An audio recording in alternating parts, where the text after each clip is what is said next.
Good evening. I'd like to call our Town of Sidney regular council meeting on Monday, January 8th to order at 6 p.m. I'll begin with a Happy New Year to all. I hope everyone enjoyed their holidays. And next, turning to a territorial before that, I'd like to say good evening to council colleagues. I'll note that Councillor Duck is absent this evening with other personal commitments. I'm Mayor McNeil Smith. To my far right is Councillor Duncan, Councillor Garnett. To my far left, Councillor Novick and Councillor O'Keefe. And good evening to Councillor O'Toole, who's joining us via Zoom this evening. Good evening to members of staff and to members of the public, both in the chamber and to those who may be watching the webcast of our meeting.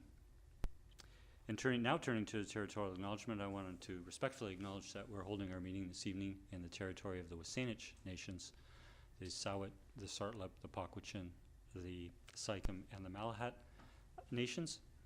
And we want to continue to express our gratitude for their stewardship of these lands and waters for millennia and acknowledge their important connection to these lands today and into the future.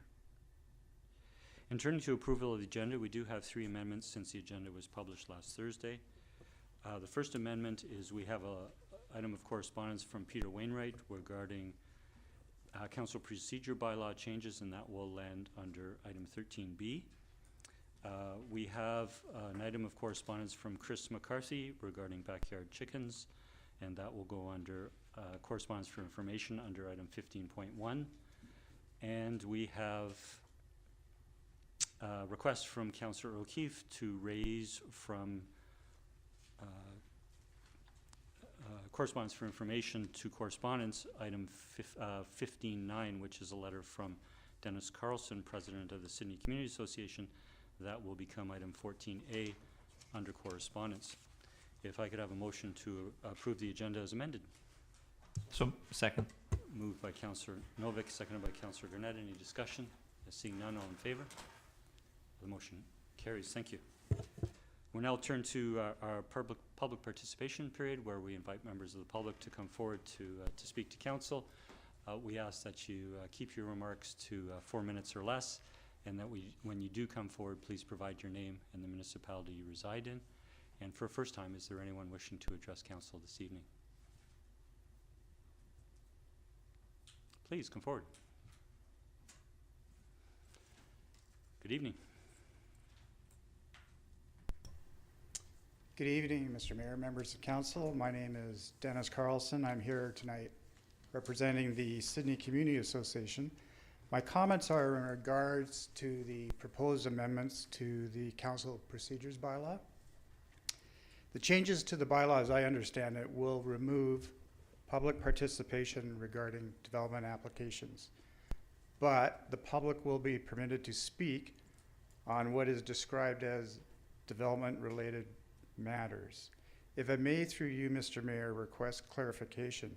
Does this mean the public will no longer be able to address council regarding development application? The public will be able to address development applications as they can today during the regular public participation period at the beginning of all meetings. Okay, thank you.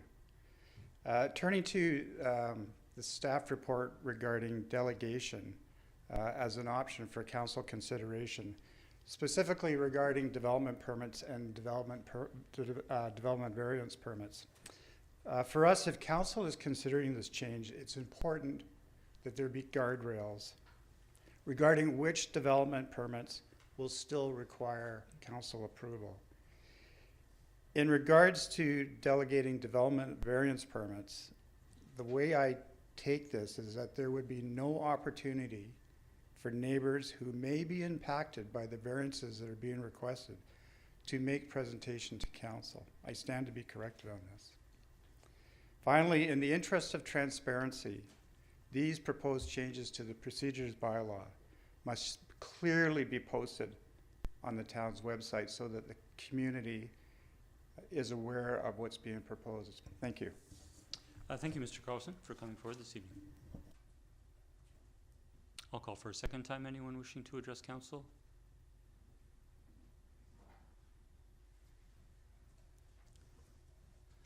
Good evening. Sorry, I'll just let you press the mic for the red light.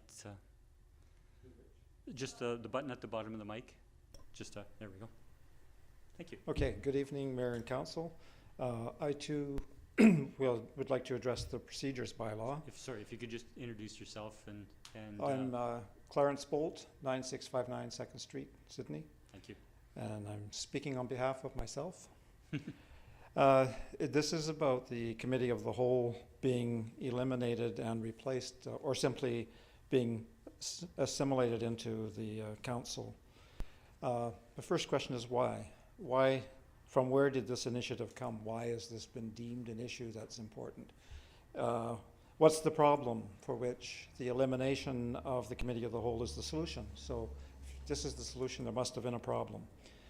What other options were offered, if any, before settling on the elimination of the Committee of the Whole? Is this a staff idea or is this a council idea? Until this report, which was on tonight's agenda, there was no official paper trail for this proposal. It was a motion that was raised and then simply it became a report. Before proceeding, I would suggest that all these questions should be answered for the public, like why are we doing this? The troubling part of this, in the document, the staff report that accompanied this, there was a reference to development applications, and this is a direct quote from the report.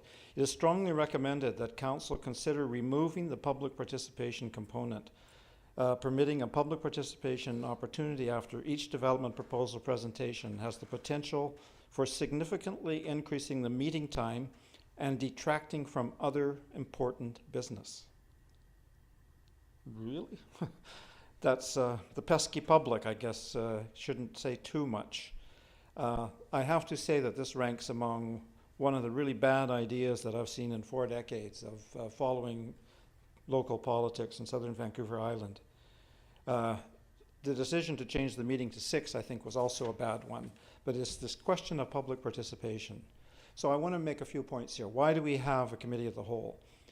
First point I want to make is that all levels of government use committees, the provincial, federal governments. They use them to hear options, to get reports from staff or the bureaucracy. And I guess the role of Sidney staff in guiding policy is another topic we could discuss at another time. But Committee of the Whole debates, discusses, modifies, accepts, rejects. They're designed to make recommendations to Council, and then Council makes the official decision on whatever the issue is. But the process leading to that decision should actually happen in the Committee of the Whole. In other words, committee work is crucial, it's often time-consuming, and I would say it's the best method, or we have to get to the best decisions when it comes to the community. And it's at council meetings that those decisions are ratified. Committee of the Whole is a key democratic tool that we have. To do all the committee work and council work in one evening shortchanges the community and robs it of the leadership that council should take to make responsible decisions. The time and effort that the present system with the Committee of the Whole takes to make recommendations gives time for councillors to engage in second sober thought. There's a week or two between the Committee of the Whole and council ratification. Therefore, second sober thought, new information, whatever. To do all this in one evening places extreme pressure on council and is not a recipe for good decision making. The other thing it can mean is interminable council meetings or simply shorter ones where decisions are made hastily without careful thought. And decisions like that may lead to regret. Reconsideration is possible, but it's an extremely difficult and clumsy process. Haste makes waste. If I may interject, our public participation, it does have a limit of 4 minutes. Okay. I've been gracious in extending that to you if you could Okay, I'll have a couple summarize more. your points briefly. Okay, a couple more points. So I say then the two issues that I see with cutting the Committee of the Whole is reducing public input and effectiveness of council is reduced. And I would suggest that this be put on hold, form a citizens committee or form some public mechanism or public input mechanism to tell council why this should be, or to the community why this should be done. Hold town hall meetings on the subject. Anyway, this is a bad idea, I would say, and it's an erosion of a key tool that we have for local government. And it's not good for our democracy. Thank you. Thank you. I'll call for a third time if there's anyone wishing to come forward to speak to council. Good evening, Barbara Fallett, Sydney. I actually wasn't going to speak, but Clarence just brought up some points that I had run through myself, and I wanted to echo that. In particular, the staff report, the phrase that really irked me was so council could go about their important business. That was a very unfortunate phrase to put in a staff report. It's rather upsetting that there is that thought, never mind that it was put in a public document. Secondly, if time constraint, if it's about making better time of council meetings so that the meetings aren't as long, I'm imagining, I have no idea what the intent is for this, but if that is one of the purposes, then I would say reconsider. If Sydney is busy enough that we require meetings of 2, 3, and 4 hours, then so be it. What do other larger municipalities do? They don't say we're going to cut it down to 2 hours, regardless of what's happening in our municipalities. Perhaps our town is of such a size and such a degree of busyness that we require longer council meetings. So if that is a concern, if that is the motive for reducing the time and putting 3 council meetings instead of a committee of the whole, I think it would be not a wise decision. And I will again stress what Clarence just said regarding the importance of cow meetings. They are not to be disregarded and to be pushed to the side. And I keep looking through the proposal there and all of the meeting times that are being shut off. And I think Sydney is going to shortchange itself and shortchange the community by reducing the amount of meeting times. We learn from what our council talks about at meetings, and to shut down the time and then also to eliminate or reduce. I realize the province is having an impact here, but beyond what the province is doing, to also shortchange the amount of time that the public can hear what's going on and participate in that conversation is wrong. Thank you very much. Thank you for coming forward. And I do see we do have a participant via Zoom who has joined the meeting. I'd like to welcome Mariah O'Brien. You do have the floor for up to 4 minutes, so please go ahead. Sorry, if you'd just like to unmute.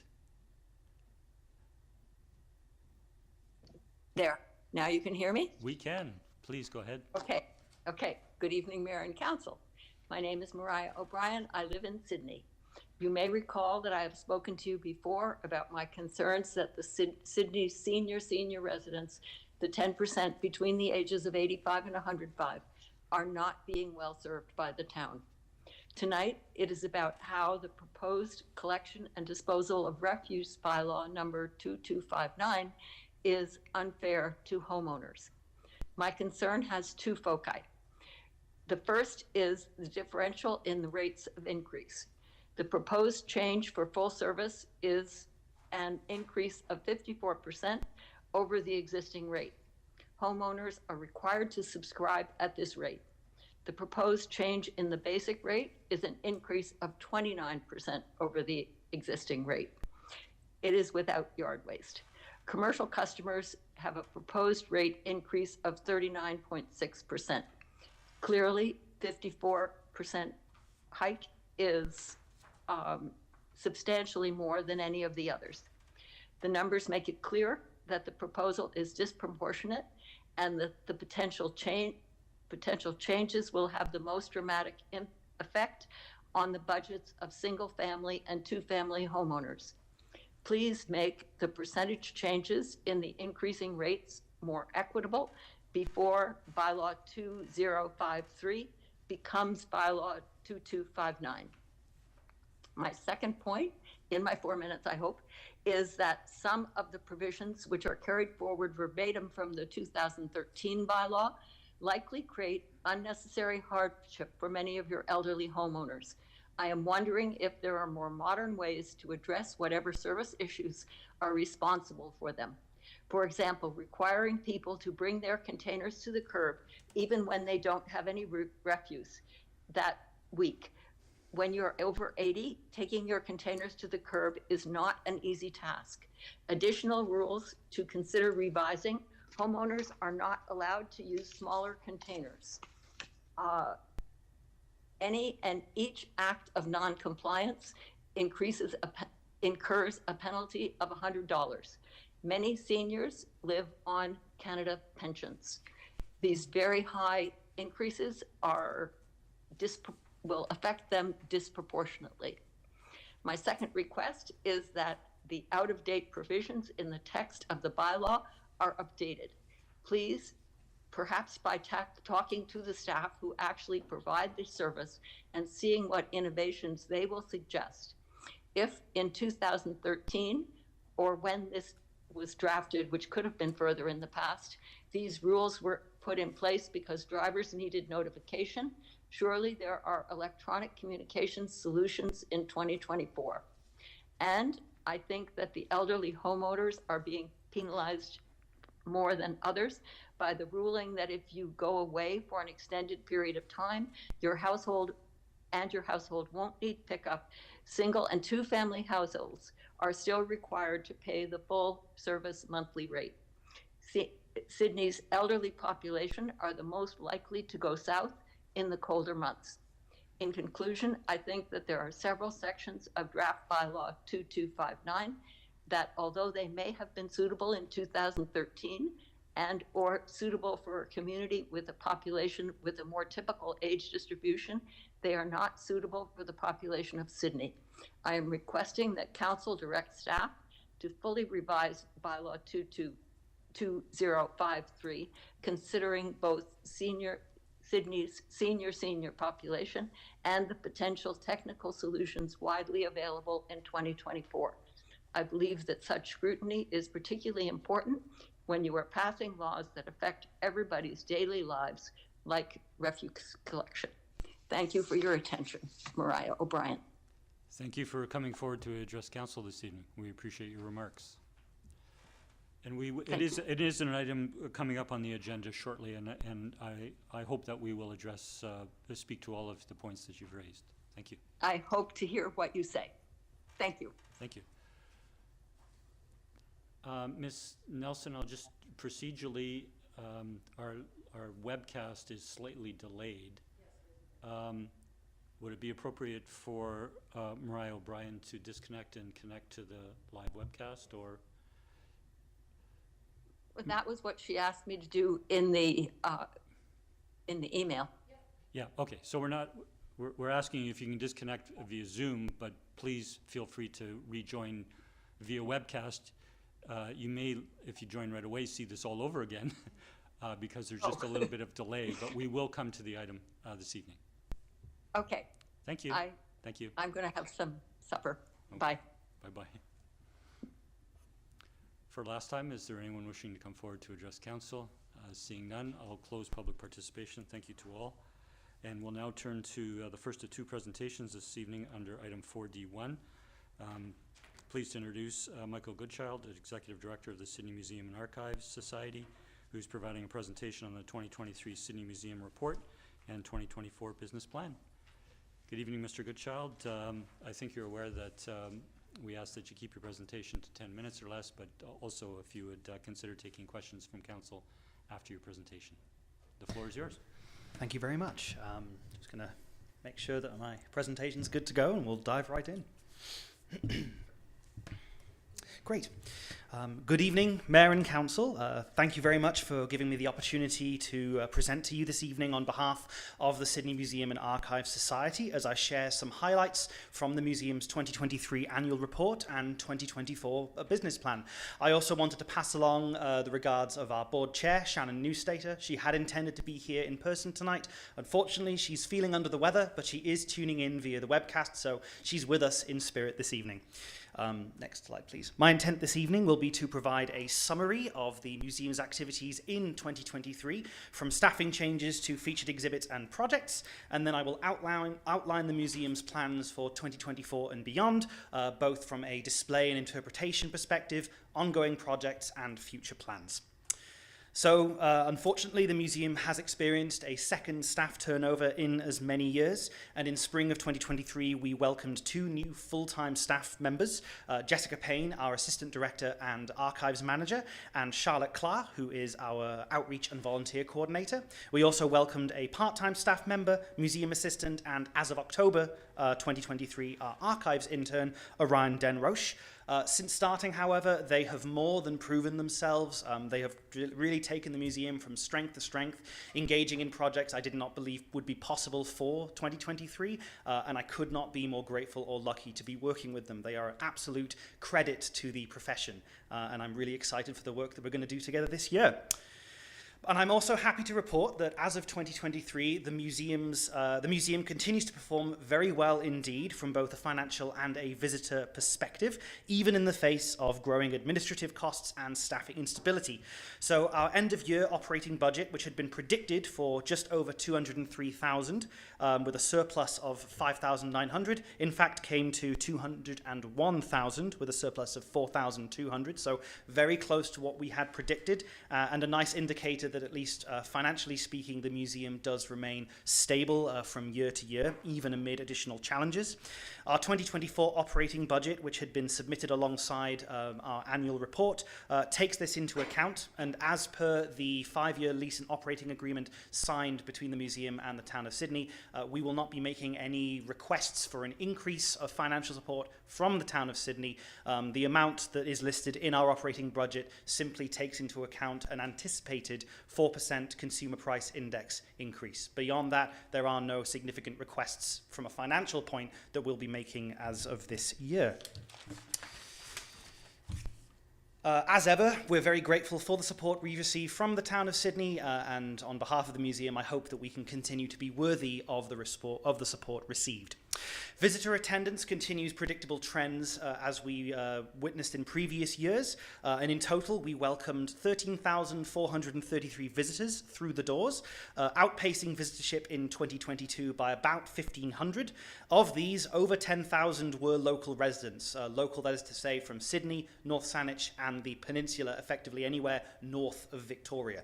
So it indicates that there is a significant amount of local support and interest in the regional history that the museum interprets, in addition to the annual Lego exhibition, which just goes from strength to strength, which I will be getting into in just a moment. Visitor donations likewise continue to grow well and be indicative of recent trends, and the museum received from visitors just under $47,000 in visitor donations in 2023 compared to $41,000 in 2022. This surpasses our original budgeted amount and provides a much needed financial cushion, especially in the early months of the year, which we can then use to cover previously unanticipated admin, software costs, cataloging, bookkeeping, as well as providing us additional financial resources to engage with in-house, local, community-based exhibits and displays, the kinds of things that the museum wouldn't be able to apply for larger funding projects from federal or from provincial bodies. So it's much needed and greatly appreciated. Likewise, our average donation per visitor in last year was $3.29, slightly lower than the previous year of $3.74. We will be exploring several low-cost or no-cost, low-risk avenues to ensure that visitor donations continue to be healthy. We're not going to change the admission by donation model. That is something that is really appreciated by the wider community, and it's not something we are interested in changing. This is more of a changing of our language rather than the way in which we operate. And finally, contributed versus earned revenues. So in 2023, non-municipal grant support totaled just under $99,000. 63% of the support received from both the Town of Sydney and the District of North Saanich. While this is a smaller amount than what was received in 2022, a large part of this is my staff and I being committed to completing some of our ongoing major projects than continuously landing ourselves with more and more work to do, which only increases staff burnout and makes it less effective for us to produce results that are reflective of the trust that we have from the community. In 2023, however, we did apply for 9 grants, of which 5 were successful. The majority of those were federal. We had a couple of provincial ones as well. And for context, contributed revenues is support from the Town of Sydney and North Saanich, whereas earned revenue includes donations, memberships, grants, sponsorships, and gift shop sales. On a social media front, the museum is doing well. Our outreach and volunteer coordinator has introduced a variety of new content types to engage with the wider community and increase awareness for the projects and the exhibits that we have. Our monthly reach has stabilized from the dip we experienced in 2021, and our annual follower count continues to grow very stably. So there's no predicted concerns from any of the 3 social media channels in which the museum operates. The biggest thing, one of the large things that I'm happy to report is volunteer contributions. In 2023, the museum's volunteer count grew to 35 active volunteers who collectively provided over 2,720 hours of their time and effort, a massive increase, over 1,000 hours more than was provided in 2022. Roles change depending on the museum needs, but primary categories do include welcoming visitors to our reception desk, engaging in curatorial exhibits and special project work, information technology, and especially events and outreach. And our outreach and volunteer coordinator has been increasing engagement through a number of education and outreach initiatives, which I will get into right now. So early 2023 started with the release of Sydney by the Sea, a self-guided historical walking tour created by On This Spot, which superimposes historical and contemporary photos of 12 distinct locations in Sydney. It's accessible on our website. Anyone can do it. There is also an app, and that's already proven to be quite popular with those who are made aware of it, and we're doing what we can to increase awareness of it because we're quite proud of the work that we've done. And in addition to that, our outreach in 2023 was pronounced. For instance, we engaged in a number of event booths with the Sydney Street Market. Over the 14 weeks the market ran, we engaged with over 3,500 visitors. The Canada Day celebrations, the BC Aviation Museum's open house, a charity road hockey tournaments, Treat Street, and the Sydney Sparkles Parade collectively saw over 800 distinct visitor engagements in those various events.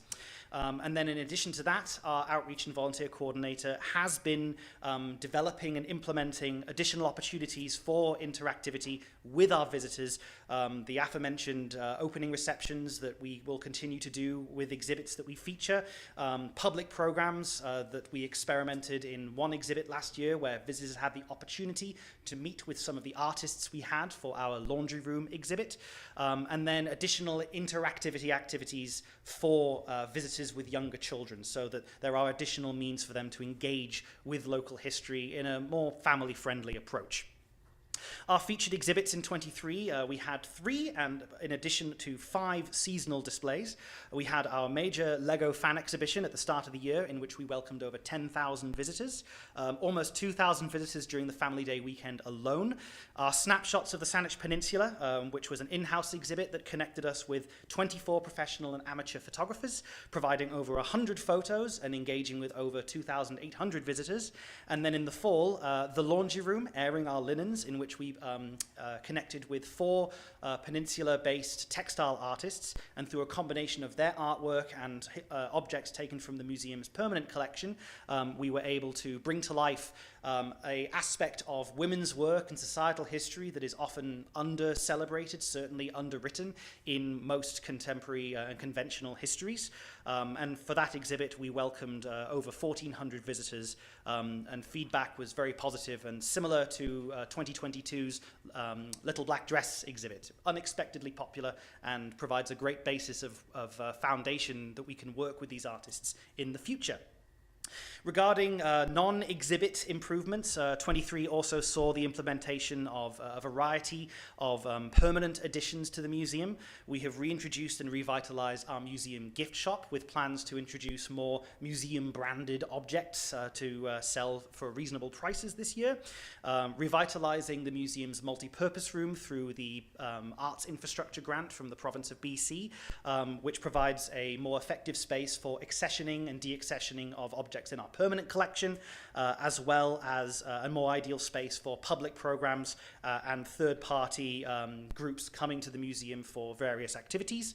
Reorienteering our front desk area to help with bottlenecking, particularly during particularly busy times of year, such as the Lego exhibit and the Family Day weekend. And perhaps most significantly, repopulating the museum's Indigenous Belongings Longhouse display, which was done in July of 23, with permission and blessing from the Wasanich Leadership Council and their director, Gordon Elliott, using objects from our collection that we certified have a provenance among the Wasanich peoples. We're very pleased with the relationship that we are building with the Wasanich Leadership Council through not only this, but our ongoing waterfront signage project, which I will mention shortly, and repatriation efforts, where we're trying to work through our collection backlog to identify whether there are items or belongings that perhaps the museum would be better suited to return to those source communities to which they originally belonged. Other ongoing projects include the organization, inventory, and public access of the museum's collections and archives, so approximately 8,000 objects. About 30% as of last week have been catalogued and photographed with the intention of making our database publicly accessible once it's complete. And our archives manager and her assistant, Jessica and Orion, have done really great work in the last quarter of last year, getting down to our backlog of research requests, making the archives publicly accessible so we can welcome researchers into the space once again, and doing a more thorough inventory of the tens of thousands of archival materials that we have there, with a eventual goal to kickstart the digitization project for the Peninsula News Review, which we've accomplished around half as of the last time I visited the archives to check. There's also the waterfront signage project, so reconnecting with the Wasanich Leadership Council and Peninsula Signs to get the final couple of signs, the raw material, the images and the content submitted. From then, we'll be able to have more robust design drafts that we can begin to share with Mayor and Council and Town of Sydney staff for meaningful feedback. That process should accelerate relatively quickly as soon as this last step is done, and also receiving the educational content from Wasanich Leadership Council staff. And I'm anticipating that we'll get that started this week, if not next week. And last but certainly not least, our future plans, 2024 and beyond. So 2023 demonstrated that prioritizing local from an exhibit and interpretation standpoint is really quite popular. Sydney Museum has always punched well above its weight class in the exhibits that we have, both traveling and in-house. That will continue. My goal is for long-term stability for the museum's projects, its staff, and keeping that focus on interpreting local for the benefit of local. So the two featured exhibits that we'll be having this year after Lego completes at the end of March will be Our Living Languages, First Peoples Voices of BC, a traveling exhibition from the Royal BC Museum, a mixture of audio and visual information kiosks and displays on First Nations language revitalization on the West Coast and Vancouver Island. We will also be re-engaging with the photographers we connected with last year for the second round of our photography exhibit, hoping to expand the inclusion not only of those aforementioned photographers, but also community groups and local Sydney and North Saanich schools to make this more robust. And we'll be updating our permanent galleries upstairs. We have a plan in place for that, starting for this year in 2024. And then in 2025, likewise, we will be developing a semi-permanent floor plan for the lower gallery space to ensure that whenever we don't have a featured exhibit, both floors of the museum are still being utilized to their absolute maximum capacity, and more of local history can be interpreted from our three collections rooms. And then finally, we will still be engaging with our development of curriculum-based education public programs. The few forays into public programming we did last year have been successful, so we're looking forward to building upon that.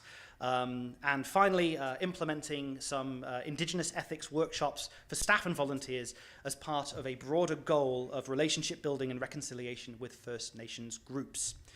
So that was a bit of a whirlwind to synthesize a year's worth of work into a 10-minute presentation. So I appreciate your time and attention this evening. Speaking candidly, it's a real privilege to get to represent Sydney and to represent the Sydney Museum and Archives, to bring to life local history for the benefit of local communities. It's something I'm quite passionate about, and I intend to continue to do everything I can to remain worthy of that privilege. Thank you very much for your time, and I'm happy to respond to any questions you might have. Thank you. Thank you, Mr. Goodchild, for your passionate presentation, and I'll turn to colleagues if there are any questions. Councillor O'Keefe. Thank you. Thank you for the passionate presentation. It was excellent. And as you know, I was a volunteer and board member for the museum years ago, as was Councillor Novick. And listening to you talk about all the things that you've done, I thought, yeah, awesome. Yeah, we wanted to do that and that and that. So all of the things that would have been on my checklist are there. I liked highlights for me. I think it's great what you're doing in terms of expanding, getting grants and that sort of thing. So that's excellent, the social media. One thing I wondered about is recently I saw somewhere a museum in BC, and they were starting to do presentations online about their local history and culture. It might have been Surrey. And I thought that would be a really cool thing, you know, especially for people who, I don't know if the weather is bad or they can't get out. But I thought, you know, is that something that you're looking into or might consider? Definitely. So that was something that not the Sydney Museum, my previous place of work did do a mixture of in-person and online via Zoom public programs during the COVID-19 pandemic. Most museums, ours included, do have the capacity to do this now, particularly that we now have a workshop and activity space in our revitalized multi-purpose room. So one of the goals I can bring to our outreach and volunteer coordinator this year, as part of our exhibit cycle, dabbling in those workshops that we did in 2023 to build on that for this year and to make them, you know, accessible, not only for in-person visitors, because space is always a limited premium, but also to make it accessible online. Yeah, we definitely have the capacity to do that, and it is something I'd like to see done. Yeah, that's great. The other thing I also liked was the refocusing and emphasis on local history. So I think that's great. I think the topic on wine, ciders, and hops will be great. I don't think most people realize that Sydney North Saanich area was one of the, I think, biggest supplier of hops in the late 1800s and early 1900s, I believe. So it's neat to bring that out and then tap into maybe our local brew pubs and Definitely, and particularly because, as you say, it has quite a rich history, and we have a large number of objects in our permanent collection that sort of bring to life that aspect of life on the peninsula. It was originally planned that it would be our main feature exhibit in 2023. Unfortunately, due to staff turnover, the scope of that, I want to do it justice. So I wanted to give everyone time to really settle into their roles. So it's something that we will begin conversations and planning, reconnecting with some of the local breweries that we have already connected with, cideries and winemakers as well, to see if we can put together something truly robust for the near future. So I could see a pub crawl in your future, maybe. Yeah, yes, indeed. Part of a public program. Yeah, great. Okay, well, thanks. That's about all I had. Just well done. Thank you. Thank you. Thank you, Councillor O'Keefe. Councillor Novick. Thank you, Mr. Mayor. All I wanted to do, Michael, is thank you for your leadership that you've been bringing to the museum since your arrival, for the energy, hard work, and passion that is quite obvious by your presentation, and which has also been obvious by the results that you've achieved on the ground. I think you've done great work, and we're all on behalf of the town of Sydney, I would like to congratulate you for the work that you've done in the short time that you've been here. I'm also very happy to see that your relationship with the Indigenous peoples of the area has started to mature. It's something that we tried to start back in I think it was 2018 with the Chief Dan George exhibit. That was sort of the first attempt to bring some of the Indigenous communities onto the main street for a big event. It worked very well at the time, and it kind of broke the ice, and I hope that the path is a little easier for you than it was for us at the time. But I'm very glad to see that it is moving in that direction, and that it's getting you the results that you hope for. So again, thank you. Thank you. Yeah, just to say that icebreaker is the operative phrase. It really broke ground, and it kind of set up those lines of communication that are now much easier for us to connect with Saanich Leadership Council members, as well as members of the community at large. So yeah, it's something that we will continue to build upon, and so far I'm pretty optimistic about where we're going. Thank you. Thank you, Councillor Novick. Councillor Gurnett. Thank you, Mayor.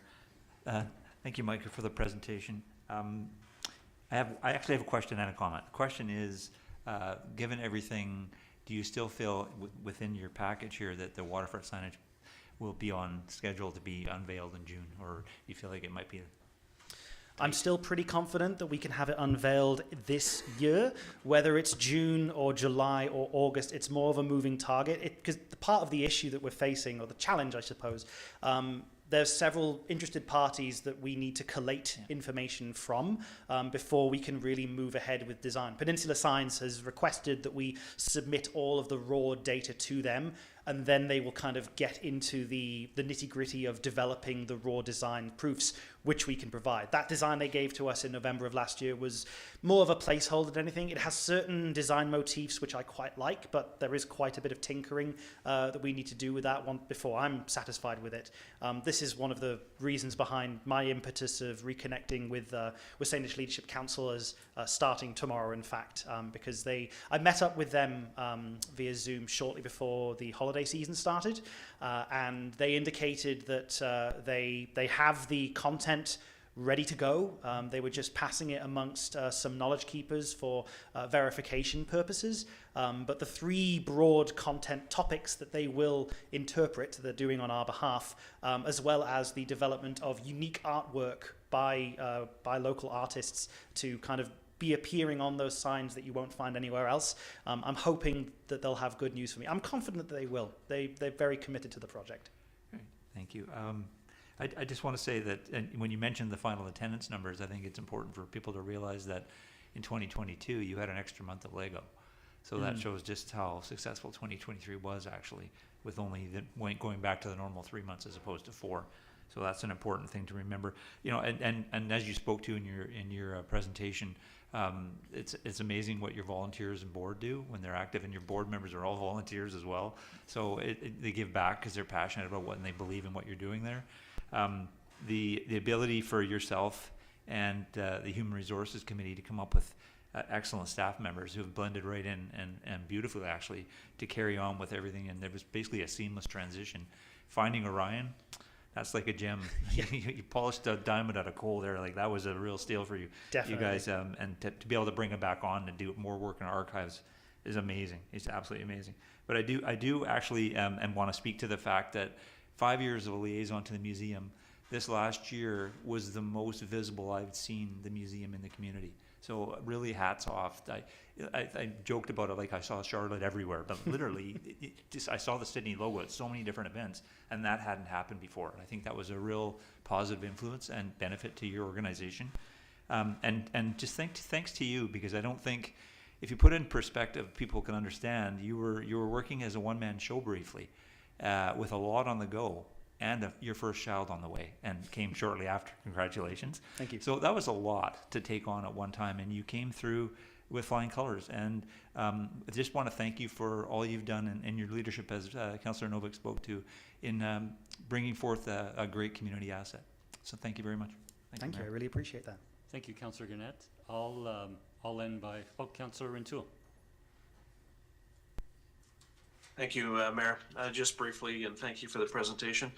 With respect to Appendix 1 and the report that was circulated and the financials, I note that you have for 2024 budgeted contract bookkeeping services, but you also have a legal fee line here for CPA, and so I commend you for that. You've shown, I think, a modest surplus projected this year, and that's healthy to see.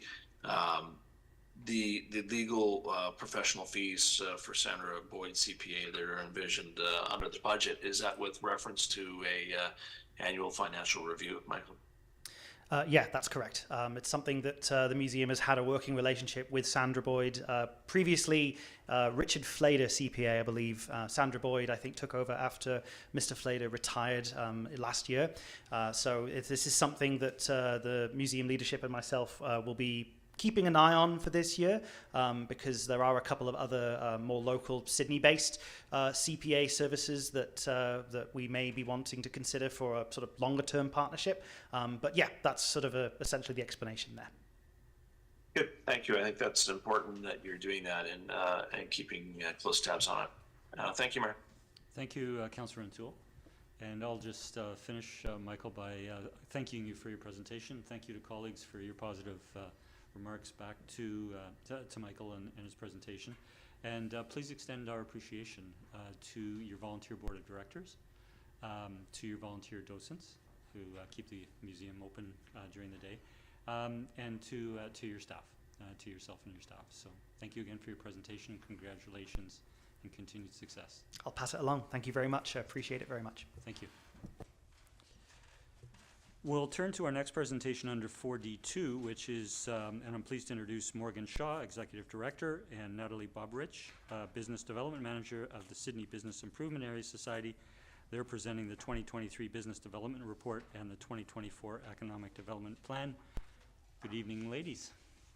You will have the floor for 10 minutes after we get your presentation rolling, and we'd be pleased if you take questions afterwards. Wonderful, thank you so much. Well, good evening, Council. My name is Morgan Shaw. I'm the Executive Director of the Sydney Business Improvement Area Society, or Sydney BIA. I'm joined tonight with my colleague, Natalie Bobrowich, who is our Business Development Manager. We are pleased this evening to present on our 2023 Business Development Programming for all Sydney businesses.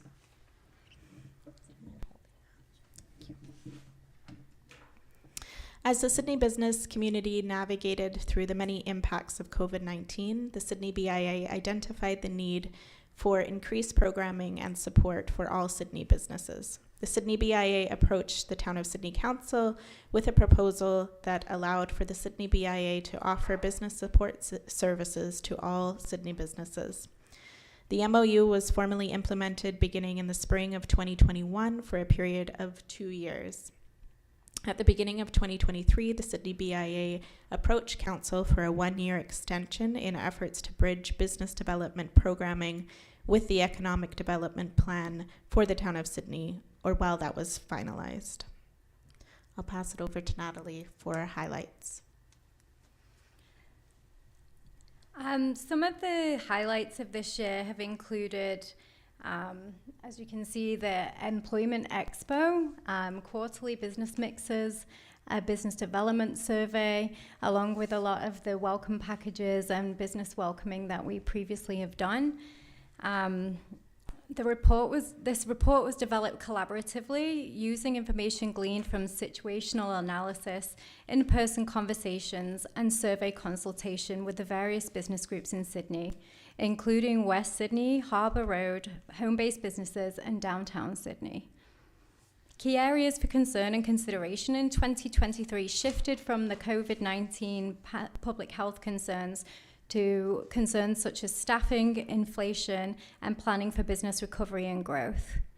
Again, highlights from 2023 included the Business Community Survey, which I'll expand on further into the presentation, the introduction of quarterly mixers, which proved to be very popular, and a wide variety of educational opportunities that were offered to the Sydney business community.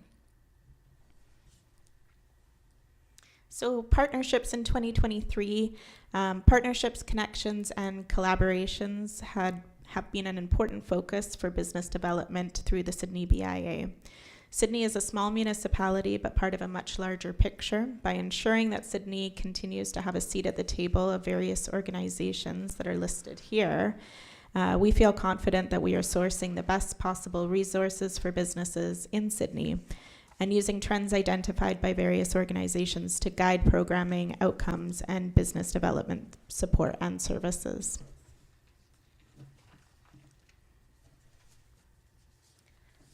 As I mentioned, we did conduct a business development survey.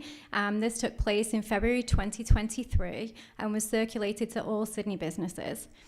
The purpose was to gather information about where the business community stood in its recovery from the pandemic, and also to identify areas of need for support.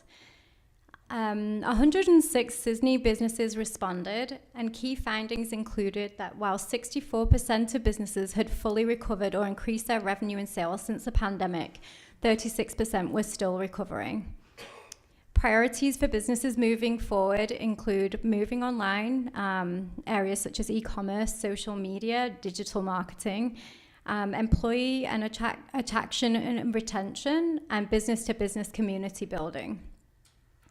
These survey responses, along with local economic development agency reports, shaped the direction of business development support services throughout 2023 and in future planning for 2024.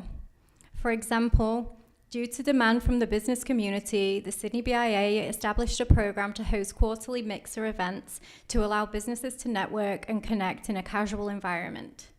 These events have proven to be very well attended and have received lots of positive feedback from attendees. Next slide, please.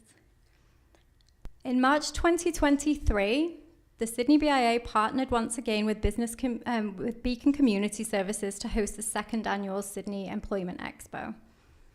This event had special emphasis on inclusive hiring and educating employers about the benefits of hiring people with disabilities. The Sidney Employment Expo attracted over 40 businesses and hosted several non-profit organizations to help facilitate inclusivity in the workplace. Over 250 job seekers attended the event, with several attendees and employers reporting that they had made connections that led to employment.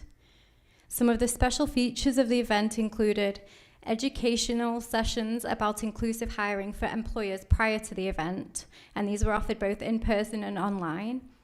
A quiet lounge to support attendees with sensory needs, and customized employment specialists on site to support job seekers with disabilities to prepare to meet with employers and to facilitate connections. The positive response from all involved in this event has inspired the SBIA to continue to work on promoting inclusivity in both workplaces and the community in general in 2024. Thanks, Natalie. As we conclude our presentation this evening, we are hopeful that program highlights, MOU deliverables, and findings have been identified in addition to the information that was submitted in our written report. Looking forward to 2024 and beyond, the Sidney BIA Board of Directors has agreed to move forward with a proposal for an economic development plan implementation partnership and co-funding agreement opportunity for the town of Sidney.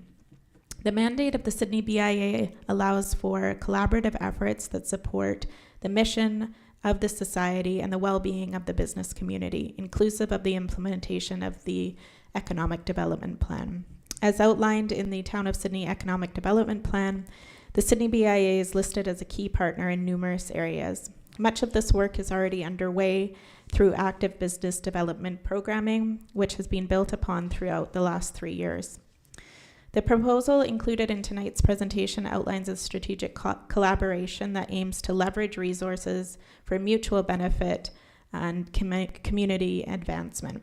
Without the approved funding, the Sidney BIA does not have the capacity to offer services beyond the downtown Sidney core, meaning that over 50% of businesses in Sidney would be left without support. Thank you for your time this evening, and we're happy to receive comments and any questions that you may have. Thank you, ladies, very much for your presentation. I'll turn to colleagues if there are questions. You go first. Councillor Garnett. Thank you, Mayor. Thank you, Councillor O'Keefe. Thank you. Ms. Shaw and Ms. Bobrowich for your presentation and for the work you've been doing for the community. I just have two or three questions. You answered one for me, that you distributed the survey, the business development survey, to all businesses. So were you happy with 106 responses, and did you hear back as to why you may not have gotten more responses from businesses? The 106 was actually one of the higher response rates that we've had before from surveys, so I think that indicates a higher level of engagement. The respondents were a good mix to represent all areas of the Sydney business community. We had respondents from all areas, so it was able to give us a picture of the overall town of Sydney businesses, and also we were able to break out some areas as well, specific challenges for certain areas, and the supports needed there. So it was very valuable information, and that's taken as well with in-person consultations, things that we glean in other ways from the community. Great, thank you. And if I may, with regards to the actual funding agreement, now, as I understand it, the position currently is at $60,000 a year, and we contribute 30, and SBI contributes 30. So you're asking for an increase to 70 from what it currently now is for 60, I believe. So currently we receive 60,000 from the town of Sydney. So the increase would be 10,000. 65. No, the increase to the salary is actually 70. Overall, both combined. The increase is from 60 to 70 for the position, not for employee-related costs. Yes. No, sorry, I got to rephrase the question. So, not looking at who's paying which portion. The overall salary would be 70,000, and it currently sits at 60. That's correct. Okay. Yes. So 10,000 increase. So, given the increase, now are you considering a possibility that there will be greater responsibilities and duties attached to the position? I wouldn't say that. I would just say that the employee costs are greater as we move forward with the position. So that's accounting for cost of living, etc. Right. Okay. Yeah. I just comment-wise, like it works out to almost 17% increase in the climate we're in, and having been at an event where there was money given to the food bank and hearing about how much of an increase is there, it's one of those areas where I circle, like, how is, when you look at it from a perspective overall in the community where people are struggling to add that much to a salary is something that I'm conflicted with. So that's just a comment. And with regards to the 4-year term, did you consider the possibility of making it a 3-year term? And the reason I want to put it in that phrase is that then that would take it to the end of this council's term. So like, I would prefer to have it end that way so that the next council can consider continuing on with it, as opposed to us making a decision that then they have to revisit when they're brand new into the position. Yep, definitely consideration that could go forward. Okay, thank you. Thank you, that's all. Thank you, Mayor. Thank you, Councillor Gannett. Councillor O'Keefe. Hi, you guys. Thanks for the presentation. I do have a few questions. So first on looking at the report, I'm just wondering how, when I look at this annual report, I'm looking at how the reason that we fund this is for all of those businesses that are outside of the SBIA. So that didn't come through loud and clear for me in terms of how our investment is benefiting businesses outside. So there was a few mentions of that. So I guess in regards to that, I'm wondering how did you go out about reaching out to businesses outside the SBIA? What was how do you get to them? There was several touch points that we used and strategies to communicate. For one thing, we had a quarterly newsletter that went out specifically for when I refer to out of area business, I mean outside of the downtown Sydney core. So we had a quarterly newsletter that went out to them with information specific to their areas of business, which also then allowed for conversations to happen, consultations, meetings, that kind of thing. The out of area businesses were invited to all of our mixer events, all of our educational opportunities, all of our special initiatives, and they did participate greatly in those. I can provide figures for the engagement and the participation for all of those kinds of events. Other ways we connected, we did a out of area only survey where we sent out a survey specifically to Harbour Road, West Sydney, home-based businesses to see what their special needs for support were from us. So the out of area businesses basically had the opportunity to participate in almost everything that we offer to our regular membership. They were represented with any of our meetings with other organizations. We saw special reports that would pertain to them, consultations with them, welcome meetings with them. So there were many, many touch points, many conversations had with the businesses that are, as we say, out of our normal membership. And I think it's just worth noting as well that it has been appreciated by them to have us as a touch point, as a welcome point, as a connector, a conduit to other businesses, the business community. And, you know, I think that should they not have that anymore, they really don't have anywhere else to turn. So I think that, you know, that's an important point to consider. Oh, okay, thanks. In terms of there was mention of a data set of businesses, a comprehensive and interactive data set of businesses. I'm just wondering, so what does that look like, and how do we use that? Yeah, I can speak towards that. So what we've done over the past now 3 years is we've put together an entire data set of every business in Sydney, and how they're categorized, what type of business they are, where they're located, and then we're able to keep notes on what ways that they're participating, etc. So that information can and is shared with the town of Sydney. We didn't, of course, put it into the report because it is very long, but it also allows for us to track businesses that are opening, closing, etc. So it's proven to be a very valuable source of information. The reason that we put it together in the first place was because at the onset of COVID, there wasn't a way to reach out to every business with correct contact information. So things like recruitment, retention, those sorts of things. And I know that, so I think the career Expo is awesome. I've been to a couple of those. They seem to be really well attended by all sectors. I think it's a good thing to do. I'm just wondering, does any of our money go into that? Or I know Beacon Community Services has a mandate from the province for workforce development. So they get funding for career fairs and different job programs. So I'm just wondering how, do they pay for that and then we just kind of hop on board, or how does that work? We're actually usually the lead in that. We initiated the event in the beginning and saw, you know, the benefits for a mutually beneficial relationship. They obviously have lots of specialized knowledge in terms of employment and recruitment, as well as the inclusive hiring, which was a really great point to partner with them on. We tend to fund the majority.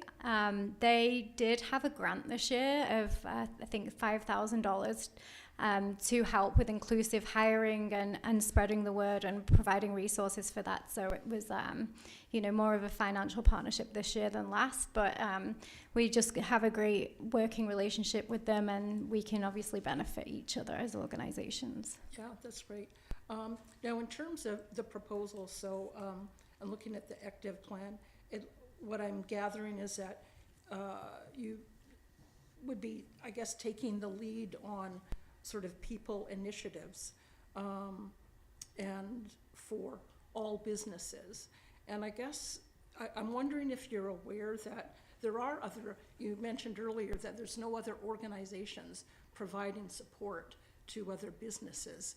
And just, I don't know that that's 100% accurate. So I know that ABC, Association of BC Marine Industries, for example, they do a whole lot of workforce development. They have industry profiles for different jobs. They're plugged into provincial funding. They have education programs. They're liaising with the high school. They're involved with Quadrant Marine locally. Boating BC also provides those services for their people as well. And so I guess what I'm wondering is, knowing that those programs and connections are already established within the marine sector and industrial sector, what additional value do you see you adding? If what we're paying for is for you to go beyond the SBIA, and if those organizations are doing that already, what's the added value that you're able to bring to the table?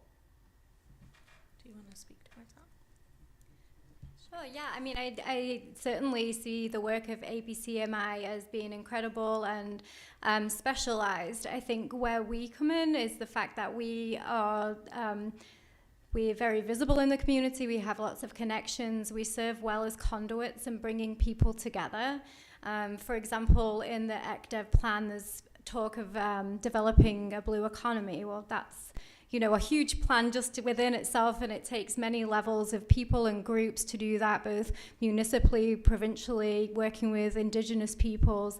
And our job, I see in that, would be bringing people together and helping to keep things on track with a plan like that. Like, we have resources, we are good, as I said, we're well known in the community. And ABCMI, for instance, is very specialized and great in their role, but what about the other businesses? What about the home-based businesses? So we would be a good central touch point and a good connector and conduit of various different businesses and organizations. Yeah, so I definitely see the value for home-based businesses.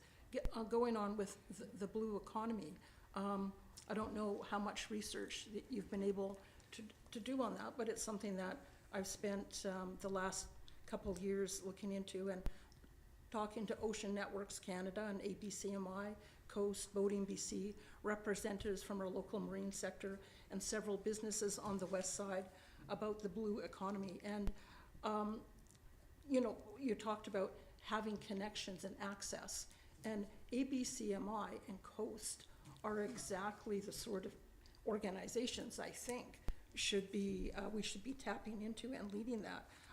So they're already well connected in the marine sector. They're very well connected to all levels of government, provincial, federal. They're part of the provinces of BC marine strategy, federal strategies as well. Sorry, Councillor O'Keefe, I will interject for a moment to, I appreciate some of the points you're making in advance of your questions, but this is an opportunity to ask the presenters questions. Yeah, I'm going to ask a question. And some of the information, I think, is a bit of deliberation. Okay. That I think would be more appropriate within council consideration of the I'll get straight to the application. question. So all I was going to say is that knowing that there's these organizations that are already well connected, they're also connected to Indigenous groups and the province, as we said, well connected within the marine industry. Again, it's a hard sell for me to go to that sector. Sorry, Councillor O'Keefe. Okay, so my question... I'm not understanding appreciating that there's a question. So my question is, any thoughts as to why you think the SBIA is better positioned than those marine sector organizations to lead a blue economy strategy? I absolutely would not say that the Sidney BIA is better structured to take on a task of that measure. Just in looking at the economic development plan, so many of the points in that are the Sidney BIA is noted as a partner. And so it's a partnership with the town in terms of assisting and supporting in the delivery of the economic development plan. So whatever that looks like would be the direction that we would go in. Okay. Not to create a blue. Okay, well, that's good to have that clarification. So just moving on to there, on the visitor economy, I think, you make some reference to that, and I think it's great. I see SBIA having a really important role in that, in terms of developing some of those things in the ECDEV strategy. The one thing I'm wondering about is that the core mandate of the SBIA is already to attract more visitors to Sydney, and they receive funding for that already through the levy, and the town provides an additional subsidy for the visitor economy. So if you could elaborate for me a bit more in terms of what is offered here in terms of contributing. You're asking for money to help develop some of these things. What are those additional aspects that would be covered that are not already part and funded under the SBIA's mandate? I think it's a little bit difficult to address that this early on, considering that we haven't received any instruction or really communication in that nature from the town of Sidney, who is, of course, the lead on the town of Sidney Economic Development Plan. And so essentially what it is that we are able to provide a connection to all Sidney businesses outside. The levy only represents downtown Sidney businesses. The levy will never represent all Sidney businesses. We cannot do that. It's outside of our mandate. Yeah. We can act in collaboration with all Sidney businesses through our mandate. Right. Okay. And my final question, I think, and actually to your point about the mandate, and I totally understand the concern that it's obviously not fair for the SBIA has a specific mandate, their members pay a levy, and then to provide services outside of that. And so I get that. When I look at some of the things that are being offered through the business development manager position, I think they're great things. You know, networking is good. Sorry, Councillor Keefe, I'm going to interject another time to request that you get more directly to a question. Okay.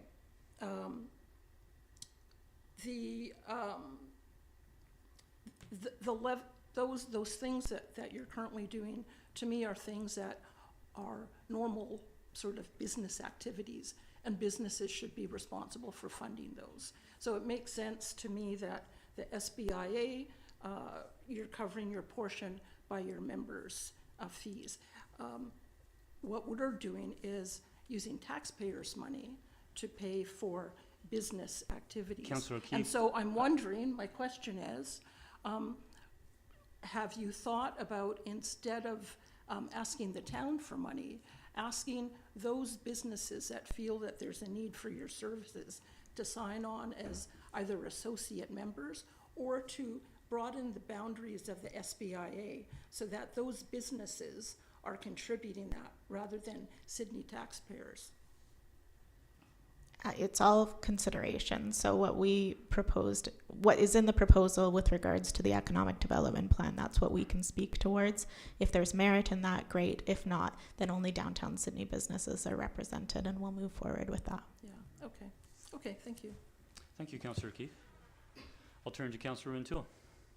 Thank you, Mayor. Thanks very much for the presentation. I will acknowledge, in my opinion, without the SBIA, the community would have been underrepresented tremendously with respect to some of these business development initiatives. And you've been a gel over this past period, pulling business together, helping to profile Sidney and helping to raise opportunities for small and medium businesses alike in our community, be they frankly within the BIA area or elsewhere. And I think evidence of that was another successful Sidney Employment Expo that you put on.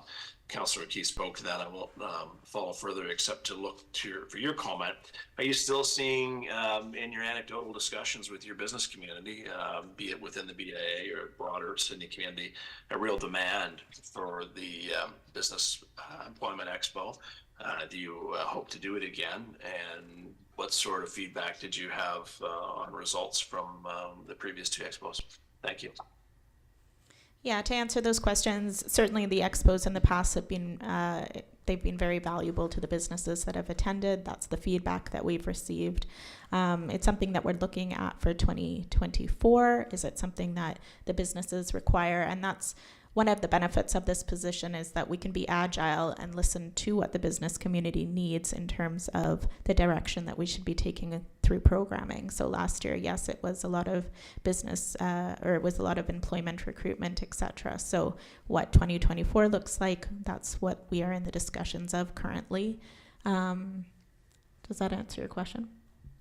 Yeah, no, thank you. I'm pleased that it's been well received by the local business community and that you intend to continue doing it. And just finally, as my final comment, I recognize that you work collaboratively with a number of organizations. A lot of those organizations that the previous speaker noted also are member-driven, member-oriented. They're there to represent their member groups, their paid members. This is an approach, an opportunity for Sidney to help support businesses outside the BIA as well. So I'll look forward to supporting the recommendation that follows. Thank you. Thank you, Councillor Rintoul. Seeing no further speakers, I want to thank our presenters for your excellent presentation. Thank you for the work that you're doing within the business community. I'll bring the presentation portion to a close, and Council will deliberate on the recommendation that we have this evening. Thank you. Thank you. So Council, we do have a recommendation from staff with regards to moving forward on the request from the BIA. I'm happy to move the recommendation that the request be referred to 2024 budget deliberations. Second. We have it moved by Councillor Rintoul, seconded by Councillor Novick. I'll turn to the mover and seconder. Nothing further. I'll turn to the seconder, Councillor Novick. Likewise, I think it's meritorious. Thank you. I'll turn to Councillor O'Keefe. Thank you. I think the SBA has plays a really important role in the town and during COVID. I think they've provided a lot of value, but I'm not in favor of this particular proposal for a few reasons. I think the business development manager it was a good idea to have that role during COVID in supporting businesses.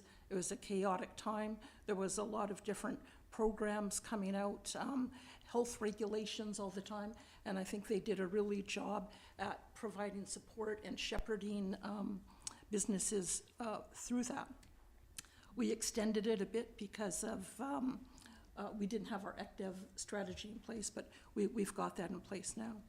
When I look at the things that the activities and initiatives that the business manager is involved in, they're good things, but when I look at them, they're all activities and supports that businesses are normally looking after themselves. They pay for them themselves. So you wouldn't expect businesses to come to the town and ask for support to do getting courses on how to get their website put up, or how to do business marketing, or social media, or employee attraction and retention.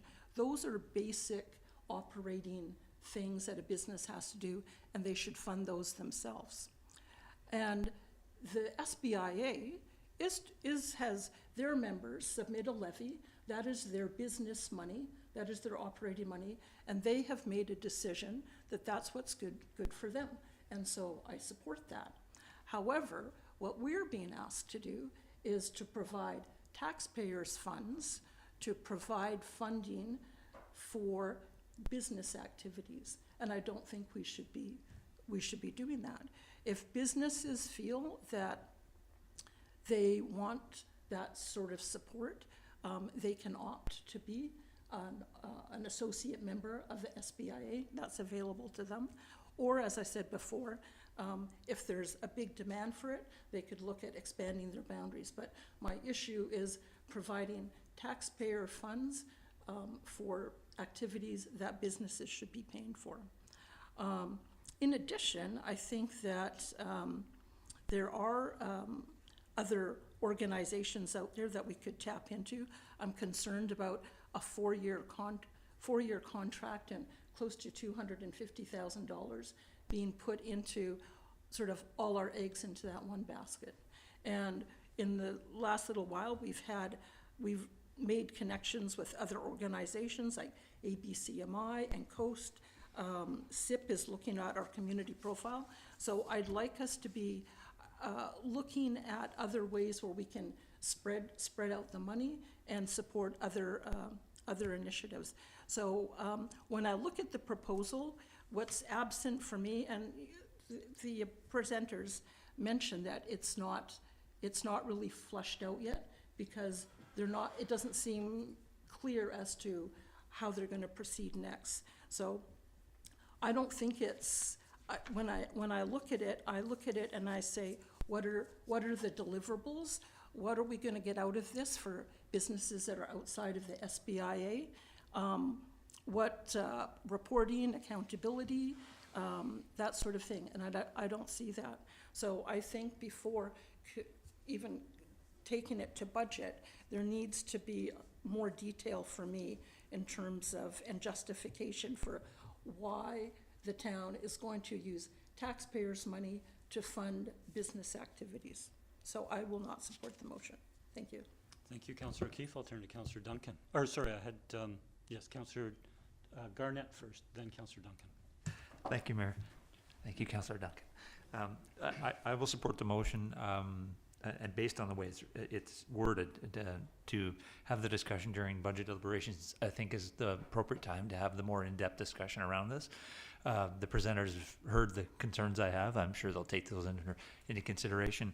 And I just want to comment, just to piggyback off what Councillor Rintoul about the Employment Expo. I did take the time to go there this year, and I did make a point of speaking to a handful of the people that were there looking for employees, and they spoke to the value it generated for them. In fact, I think I showed up like an hour after it had started, and they'd already hired people, so, and made connections. So it's definitely a very worthwhile opportunity for people in the community. Thank you, Mayor. Thank you, Councillor Garnett. I'll turn to Councillor Duncan. Yeah, thank you.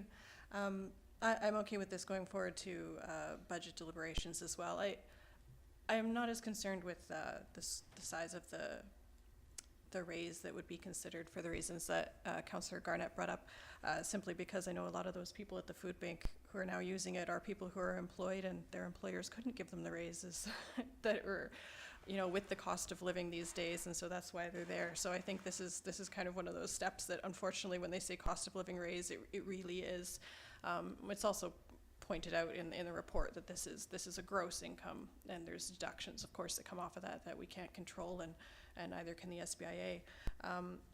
I like, that Councillor O'Keefe has brought up the idea of businesses outside the area maybe beginning to actually be included in the levy, and I would like the SBIA to explore what avenue they could add that.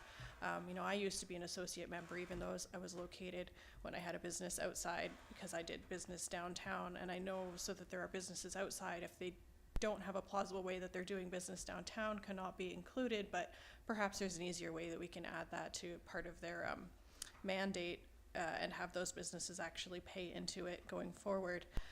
But in the meantime, I'm okay with the idea of the small increase that we have, given that we've got it paid, it's under our budget now. I remember learning it was about $115,000 is 1% of our taxes, or was equivalent to a 1% tax increase. And so if we're looking at, $35,000 is our total amount that we're giving, and it's only a $5,000 increase, this is a very small fraction of a percentage of a tax increase that we would be looking at.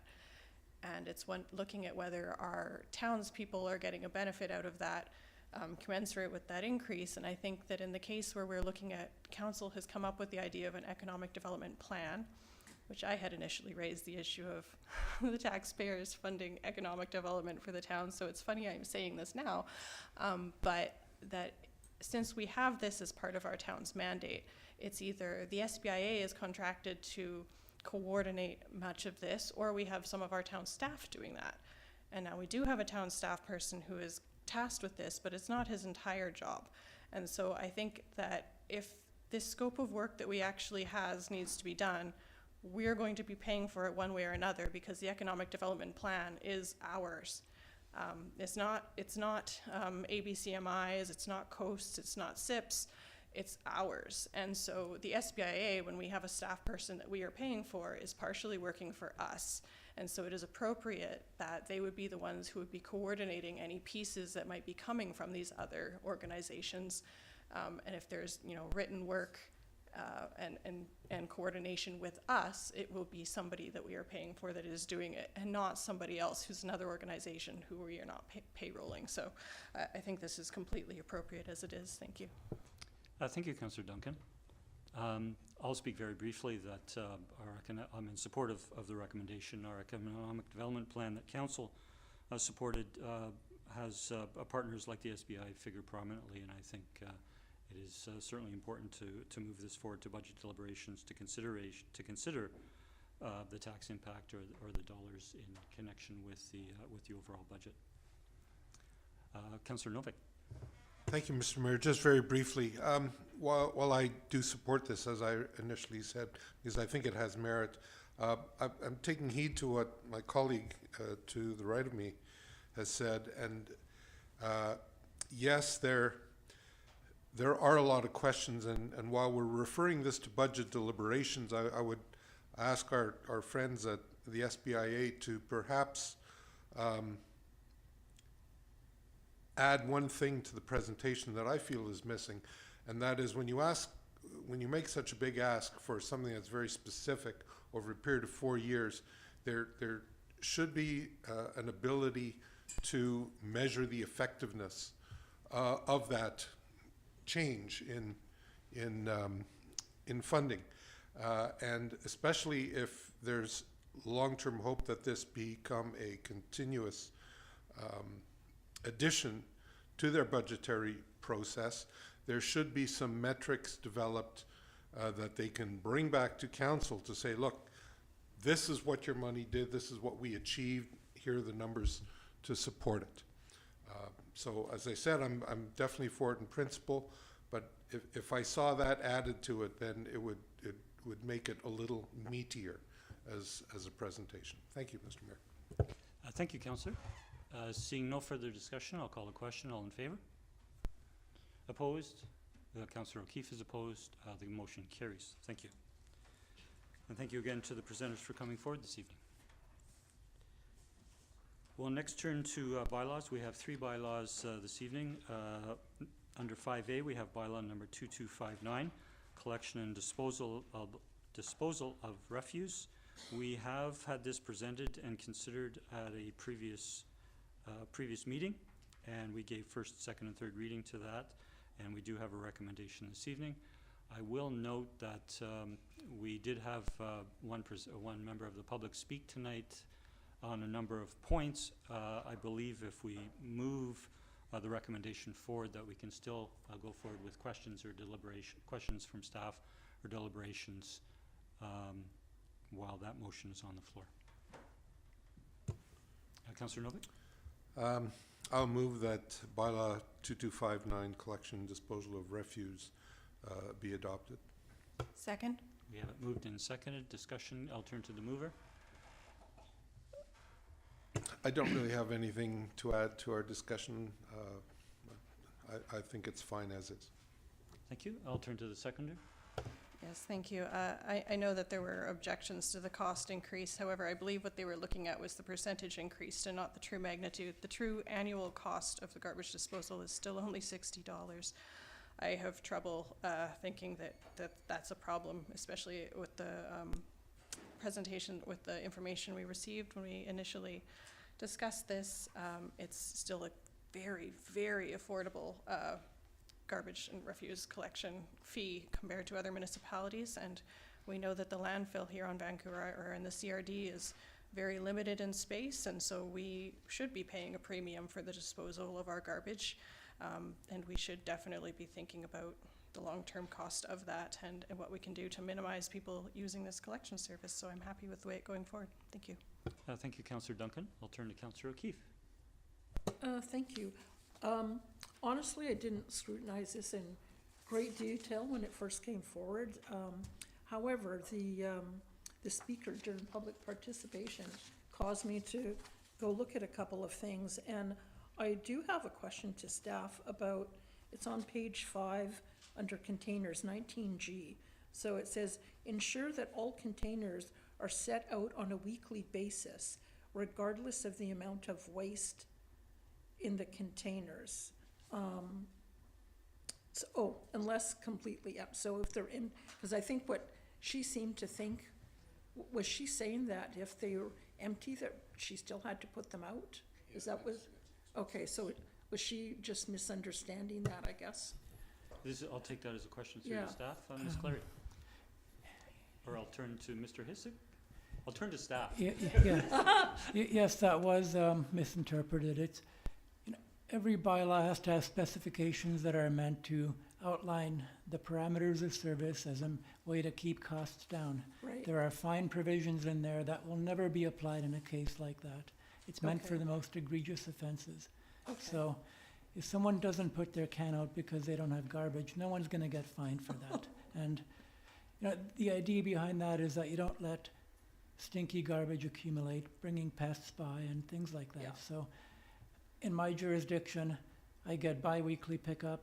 If I don't have enough garbage, I don't put it out. No one's ever fined me, and that's not the intent here. Yeah, okay. And just one other question. She talked about difficulty getting large containers out to the street for seniors or people have issues. And that didn't sound like smaller containers were permitted. What I'm wondering is, I know, I think in North Saanich, this came up at the accessibility meeting, that if they contact the provider and say, I've got an issue, I'm not physically able to get my bin out to the curb, that some provision could be made. Is that an option here I'll turn to staff. in those situations?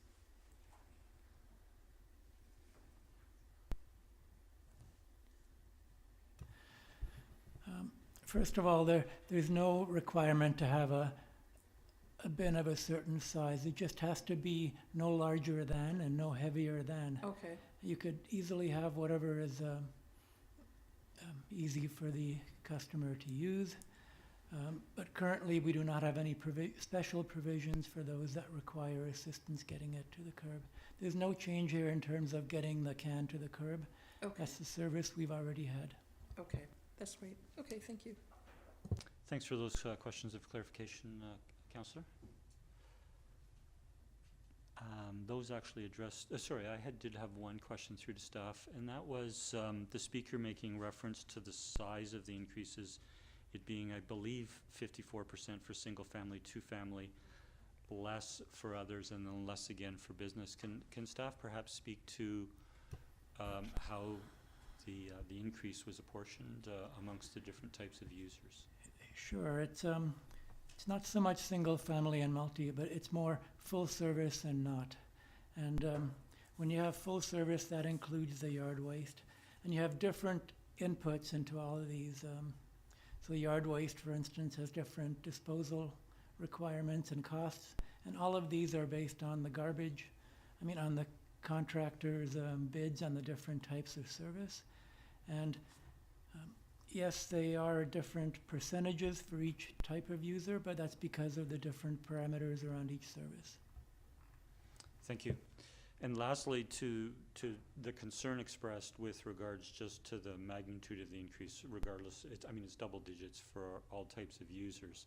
When this was first presented to council, I think staff presented, and perhaps staff could repeat for the benefit of the public, that could you speak to our previous contract and the new contract, and how good of a contract we actually had previously relative to other municipalities or other jurisdictions, and where the costs in this new agreement would align or fall relative to other municipalities?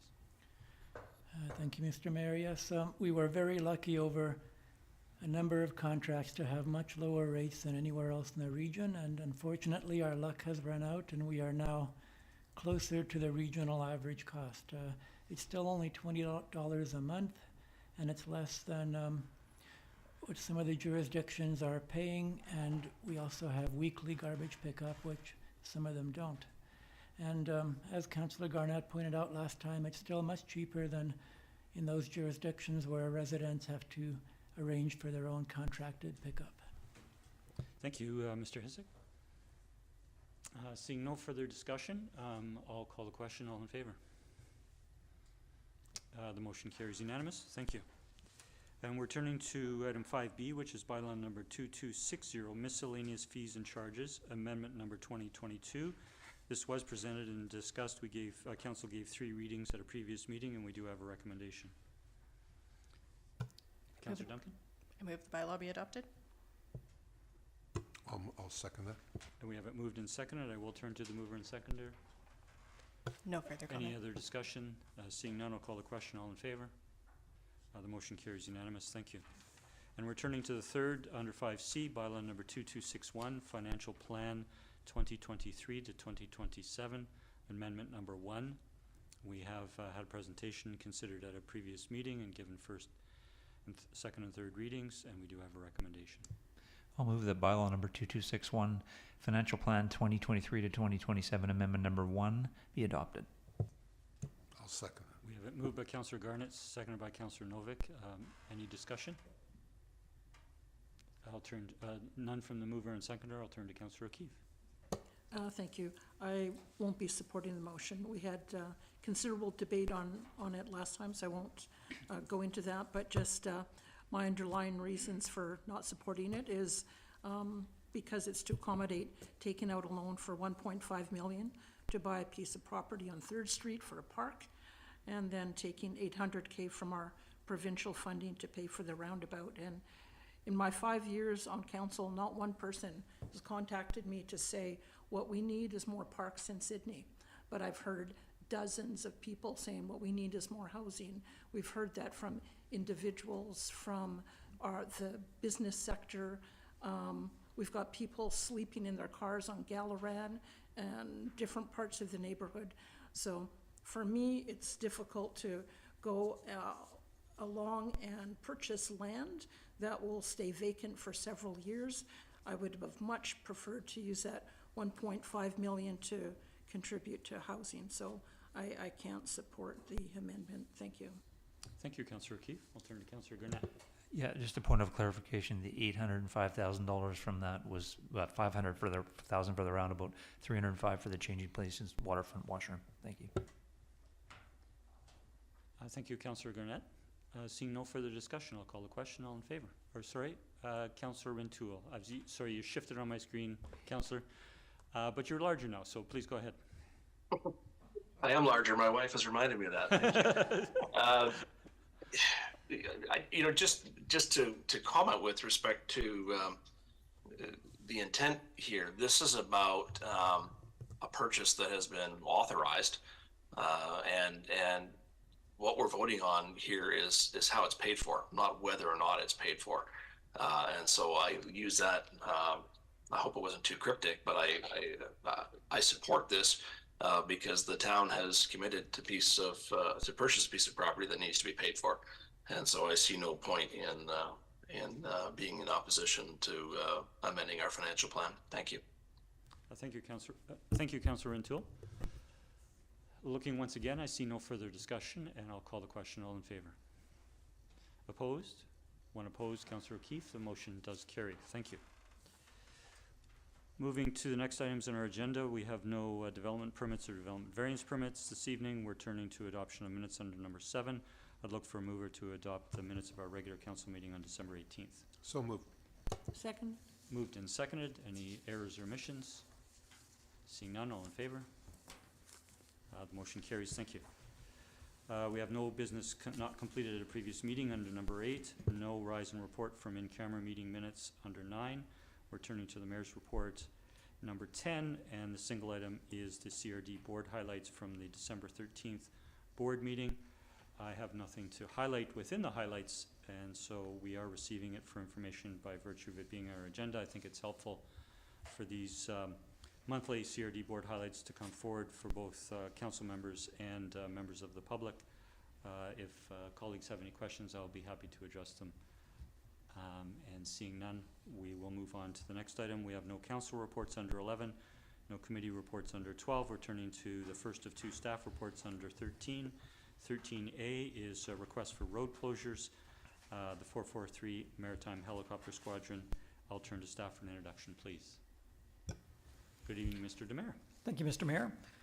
This report brings forward a request from 443 Maritime Helicopter Squadron.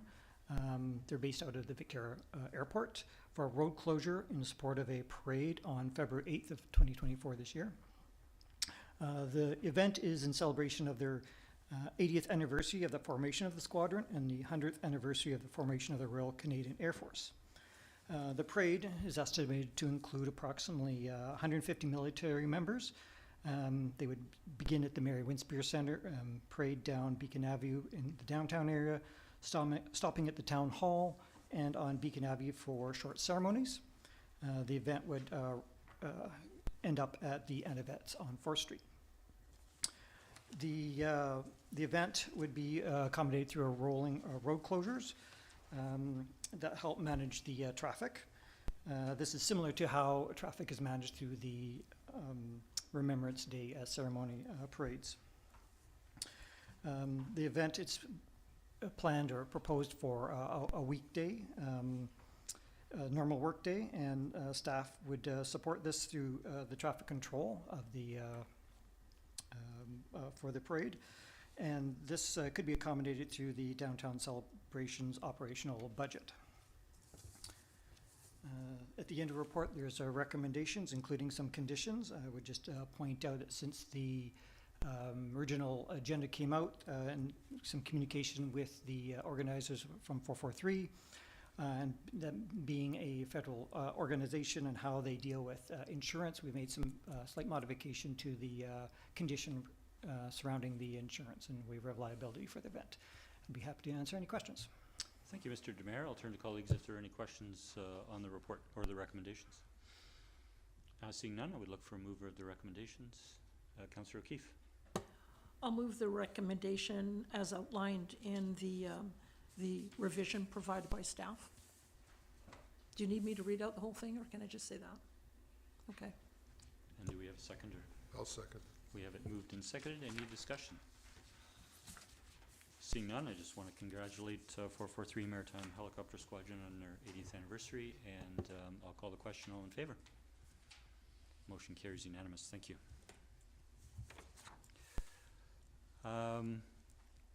Before turning to the to item 13B, amendments to council procedure bylaw, I'd like to call a recess for 5 minutes for a restroom break. Thank you.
Okay, we'll look to reconvene our meeting.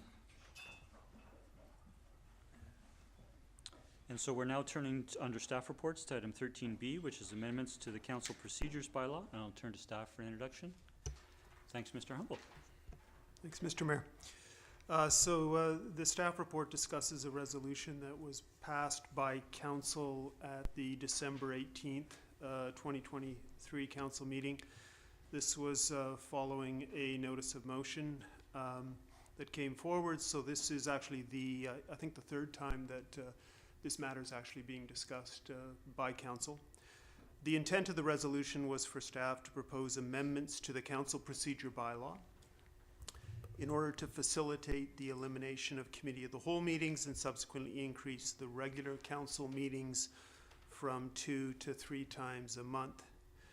The staff report for you details specific sections of the bylaw that staff feel require amending, such as deleting all provisions that are related to committee of the whole meetings within the existing procedures bylaw.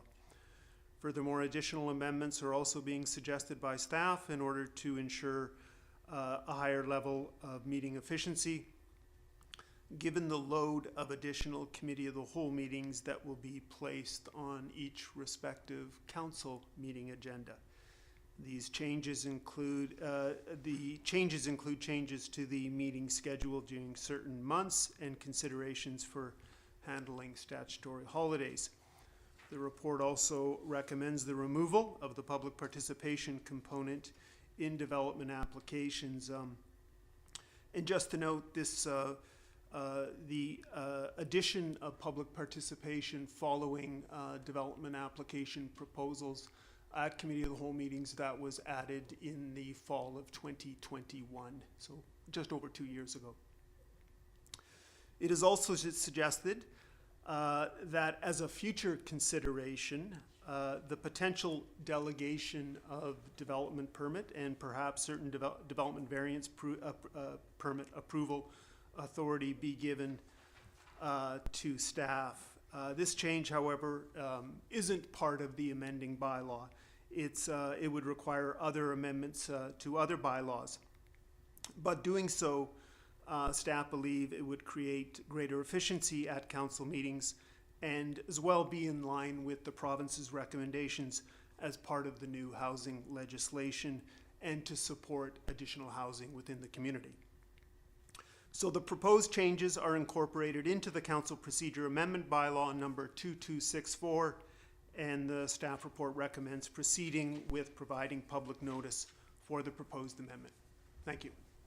Thank you, Mr. Humble. I'll turn to colleagues if there are any questions of staff on the report or the recommendations. Councillor Novak. Thank you, Mr. Mayor. I do have a question about the way that the committee of the whole process was written up. While I'm totally in favor, and I'm not motivating here, but while I'm totally in favor of the concept of all this, I have a problem with having it removed completely from our lexicon, if you will. And my question is there a way that we can write this to achieve our stated goals of removing the regularity of committee of the whole meetings while still retaining it as a tool for council to use on special occasions or for certain circumstances or for particular projects where council might very well wish to have a more comprehensive discussion before bringing it to council for a final vote? Yes, to Councillor Novak, that can happen, and we'll just have to set some provisions for that, such as the committee of the whole can be called upon the direction of the mayor, or we can put some parameters in that a committee of the whole will be held for just these types of items, that type of thing. So it doesn't have to be on a regular basis as it was set in the past, but it can be set on an all-call basis. Sorry, I'm just going to turn to Mr. Humble. Thanks, Ms. Nelson. Yeah, thank you, Mr. Mayor. Through Councillor Novak. Yeah, I would concur with Ms. Nelson that it's certainly feasible. If that were to be council's direction, we would have to, however, go back, and I think we'd want to take a closer look at the proposed amendment. So it would certainly delay the process, but it would have to go back and would have to take a closer look and then come forward to a subsequent meeting with those potential changes. Thank you, Mr. Humble. Councillor, you have the floor. Thank you. I just see it as a useful tool, and simply removing it completely from the toolbox seems a bit preemptive, and there isn't a lot of justification for that aspect of the recommendation. I'm totally in favor of the idea of taking it out of the regular routine of meetings on the alternate basis that we have, but I think there's value in keeping it as a tool, and in much the same way a special meeting can be called with two councillors and or the mayor.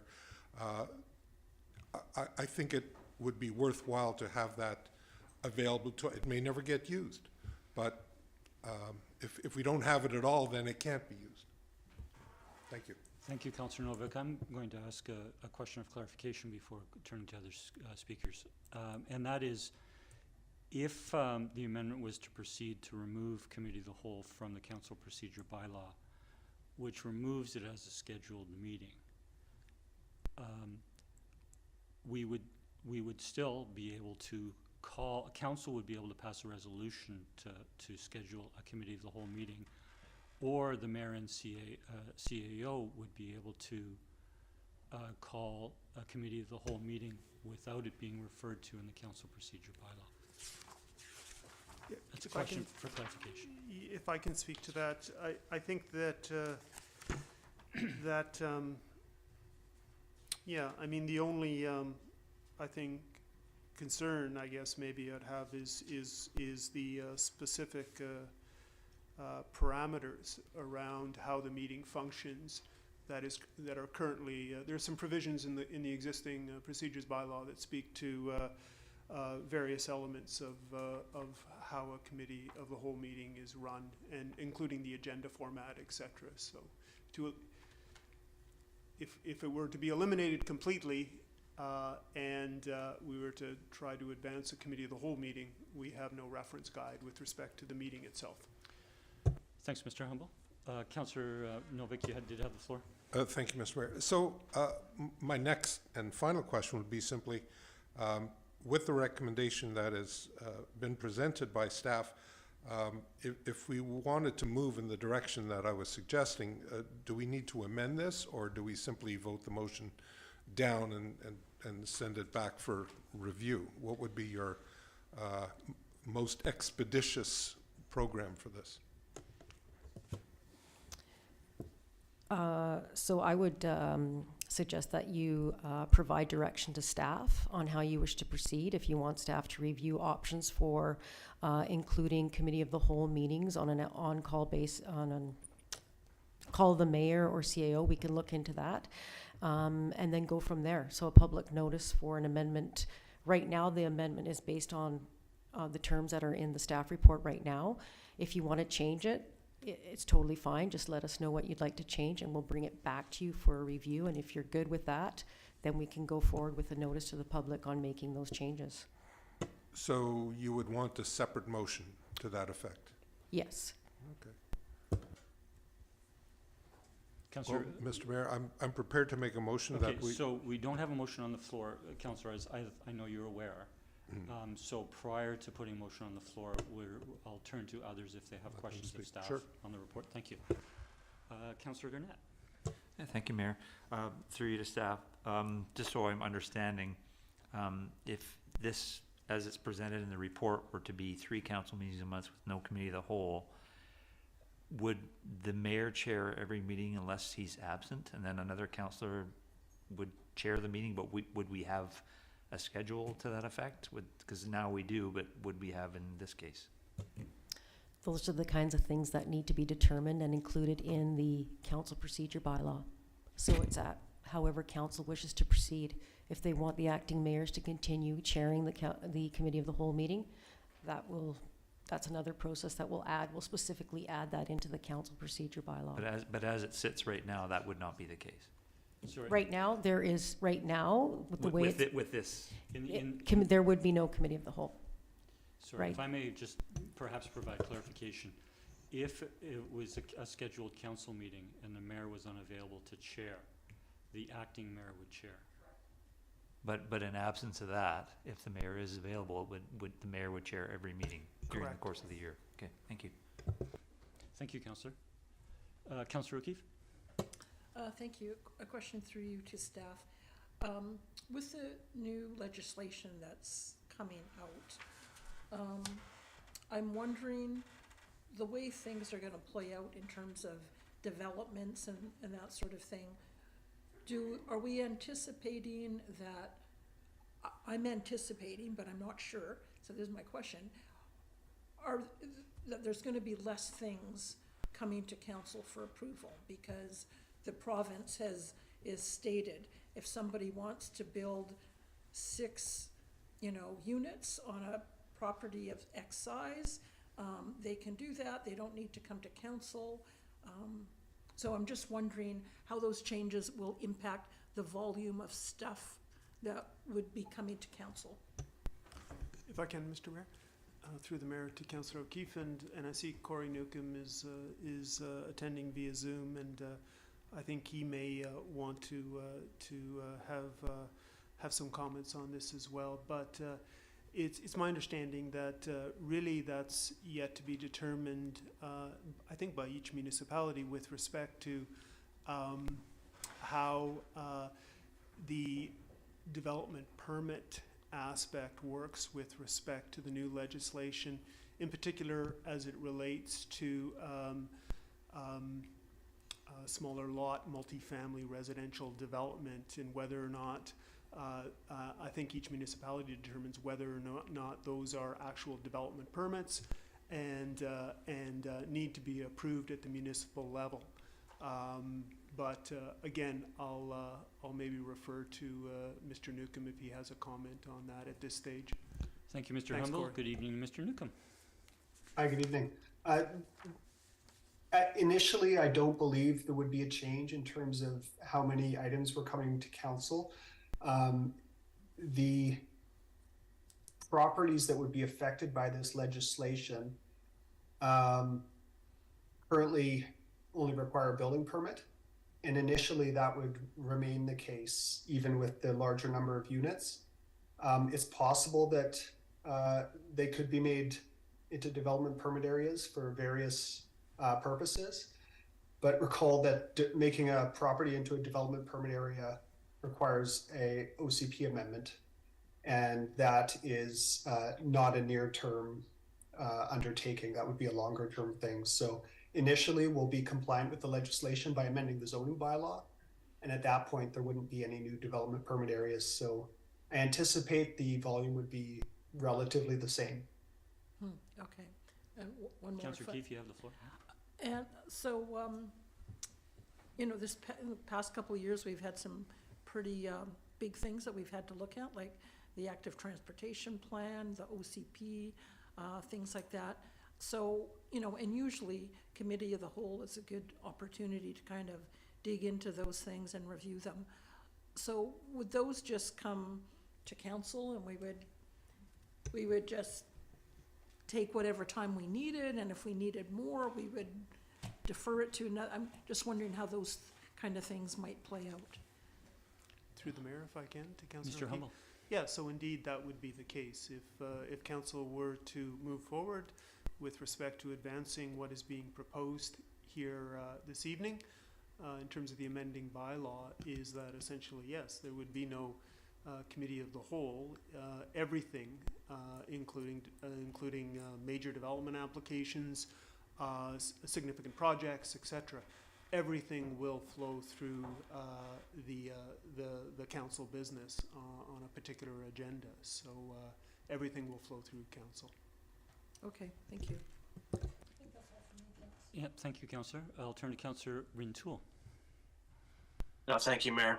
And through you to staff, just with respect to the process. And so if this recommendation is put forward and carried, like we see with other bylaw amendments, I take it the process would be 3 readings prior to adoption.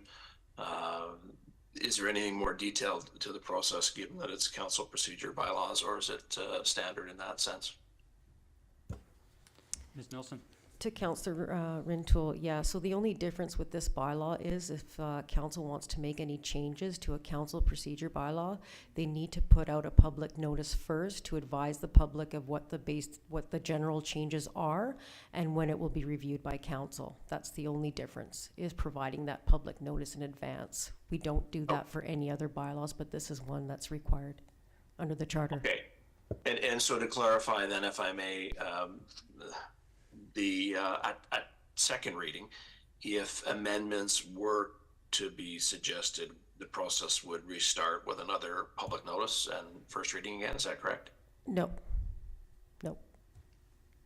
Unless you're actually making some significant changes, I wouldn't redo the notice at all. No. Okay. Yeah. I'm just trying to gauge that in the context of I mean, if a suggestion that perhaps unless you're changing committee of whole be retained and written in here if it should be dealt with at second reading or if it should be dealt with now. So thank you. I would say that would be a complete change to where let's say this goes through and we're going to do the public notice. The public notice will say that council will be considering an amendment to eliminate committee of the whole. So if you're not going to be doing that or consider amending that at a second meeting, then you can go ahead and do that, just that you're making the public aware that you are discussing this at council. If you're going to be discussing any other portions of the council procedure bylaw during that meeting, then you would probably need another notice. Okay. Yeah. Thank you for the clarification. Thank you. And just to another question of clarification on the same question, and that is, if council were to pass a motion to provide public notice at the next council meeting that this came forward, the public would have been made aware, but council would council be then giving first, second, and third reading to the bylaw changes wording? That's correct. Okay, and then there would be an additional meeting after that for bylaw adoption. Okay, so there would be 2 more meetings after this one if council was to pass the recommendation this evening. Councillor Keefe, you were finished? Sir, you had the floor? Oh, did I? Yeah. Or sorry, Councillor Rintoul had the floor. Sorry, Councillor Rintoul, I'm you had the finished. floor? I'm finished, thank you. Thank you. Councillor Duncan. Yeah, thank you. I think this is just kind of a follow-up to Councillor Novik's initial question about whether we would be allowed to or able to have the procedures bylaw such that a committee of the whole was still a possible thing and could be called, it sounds like at the mayor's discretion, the CEO's discretion. Is there anything that stops us from having simply 1 committee of the whole meeting instead of 3 council meetings? It's 2 council and a committee of the whole. Just from the sounds of the comments, that would kind of address a lot of our issues here. And is there some reason that can't be the schedule instead? To Councillor Duncan, council can basically make the rules as they wish. If they want to hold 1 meeting, if they want to hold it at the call of the mayor and the CAO, if they want to call every, twice a month or whatever, it's whatever council specifies. Yeah, in the bylaw. Thank you. Thank you, Councillor Duncan. I will turn back to Councillor O'Keefe. Thank you. So I understand some councils go from council and then they go into committee of the whole. Can you do the opposite? So I guess what I'm wondering is, could we still go with our regular committee of the whole schedule, 2 and 2, but if, say, instead of having 1, as Councillor Duncan said, if there was 1 that there was business that we needed to advance, or development applications or whatever that we wanted to kind of get a move on rather than waiting for the next council meeting, could we say we'll have our committee of the whole, then we're going to resolve into dissolve into council and do some council stuff. I'm not aware of that happening. I am aware of a council meeting being held and council resolving to go into committee of the whole for discussion Yeah. and bringing that forward, but I'm not aware of going the reverse. Okay. Yeah. And I'm wondering, in what situations, would they be in council and then they decide, oh, this is a topic we need more discussion on? Or is it an entirely different topic? And then do they go back into council to make their decision? I'm just wondering about the mechanics or advantages or not of that kind of thing. I think that's where the discussion happens when the corporate officer, the CAO, and the mayor kind of discuss the agenda and what the topic is of discussion, and deciding on whether or not, you know, this might be an issue that we should talk at committee of the whole, needs more time or whatnot, or a specific direction by council. Okay. Yeah. If I can, thank you. Mr. Mayor. Mr. Humble. Yeah, thank you. Yeah, and I'd like to reiterate, it's not a common practice. Oh, okay. It's not something that a lot of municipalities, I mean, I've heard of it being done, some municipalities do it, but I don't believe it's a common practice. Thank you.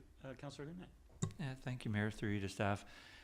And it came up in public participation. Is there a way that we can explain the rationale as to why we're actually making this change? Because it seems like there seems to be a bit of misunderstanding or lack of understanding as to why this is even being brought forward. Well, if I can interject, Yeah. I was the one who brought forward the notice of motion to request that council voted to change these. I spoke two reasons for making the notice of motion. I will speak further this evening when a motion is on the floor to the rationale for doing that. We did request staff bring forward a report, but this was initiated by myself as a member of council. Yeah, no, I just think it would be good for clarity for the public to be able to hear that in case people were away when you first brought it forward. No, I've listened, seen the correspondence and listened, and we'll speak to that at the appropriate time. Thank you. No, thanks, Councillor Garnett. Councillor Novick. Thank you, Mr. Mayor. So I'm prepared to make a motion that we adopt the recommendation of staff. Sorry, with the accept. Sorry, I'm sorry to cut you off, Councillor Novick. My intention was to speak before a motion was put on the floor, not to motivate in any particular direction. But there are two things within the staff report presented. There are two changes. One change is to remove committee of the whole. The other change is to remove the special public participation period after development applications at committee of the whole meetings. So council may be in favor of one or other or both. So my suggestion or recommendation to council is that when they are making a recommendation, that we speak specifically to committee of the whole and the special public participation. I'm quite happy to separate that. Oh, okay. I just wanted to make that preface to a motion coming forward.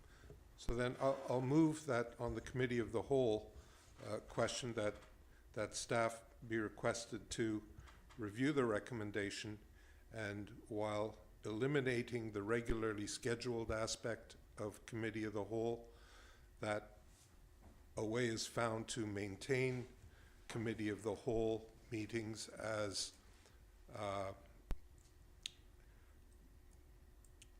an additional tool for council to use at the call of the mayor or at the call of two councillors.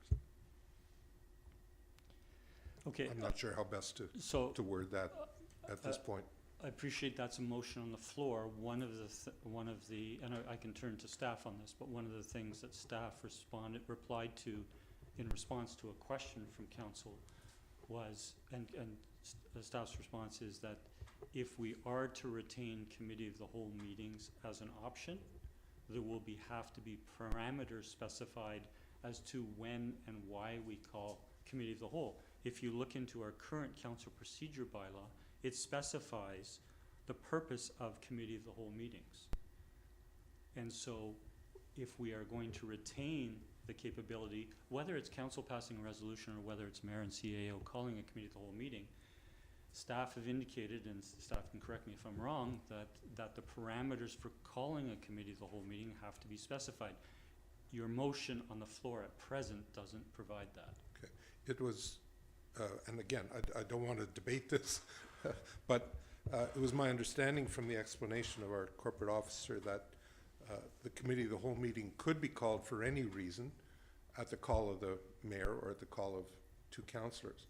That while parameters of how the meeting is conducted might need to be elaborated in the policies and procedure, the reason for the meeting might be simply up to council.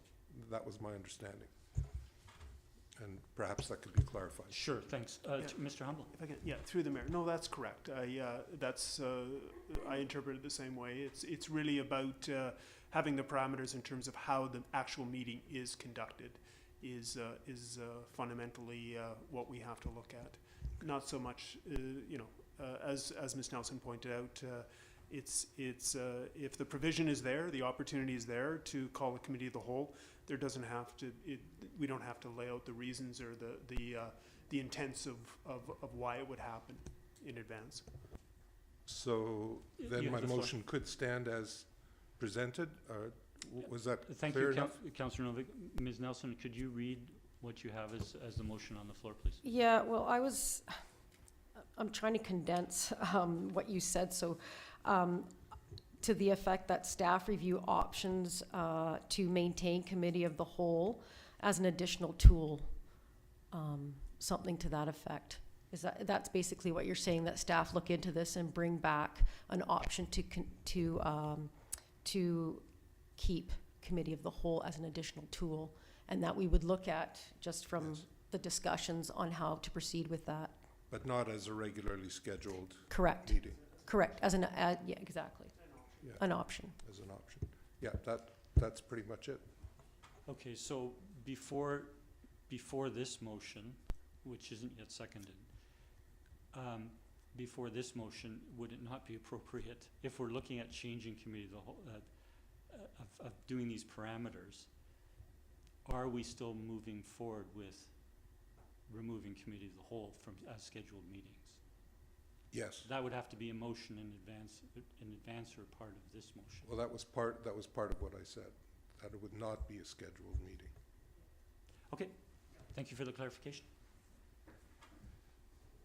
So your motion, I would look for a second.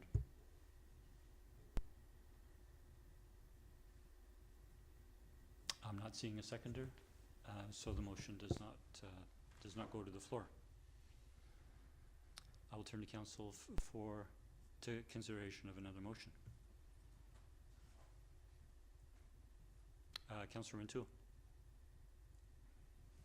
I'll move that staff proceed with providing public notice for the proposed council procedure bylaw number 2264 in relation to the elimination of committee of whole meetings.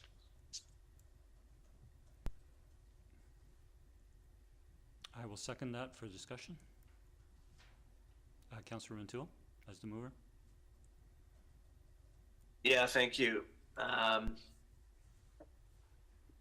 Look, this would embark a process in which further discussion and deliberation would occur as part of the process, which Ms. Nelson clarified for me in answer to my earlier question.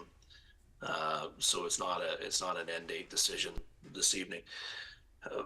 But I know the mayor mentioned that he would speak to rationale around this having been brought forward, so I won't extend my comments much in that area, except to say that I think by many, committee of the whole is council by another name. And we're all here, whether we're members of the committee of the whole or members of council, and we deliberate sometimes at great length and reach decisions at committee of the whole, to revisit them a week later. And I respect the input from Mr. Bolt earlier that is an opportunity for some, second thought and some further consideration.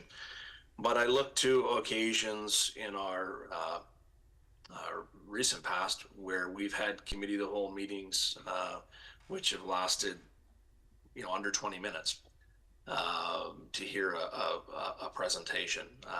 I'm not convinced in the big picture that committee of the whole meetings have been an efficient use of council's time, and the continuity that would be affected by coming into a regular schedule of council meetings, I think would create for a more routine environment in which members of the public have an opportunity to participate in public participation before council and to have their thoughts and comments received in that decision-making setting.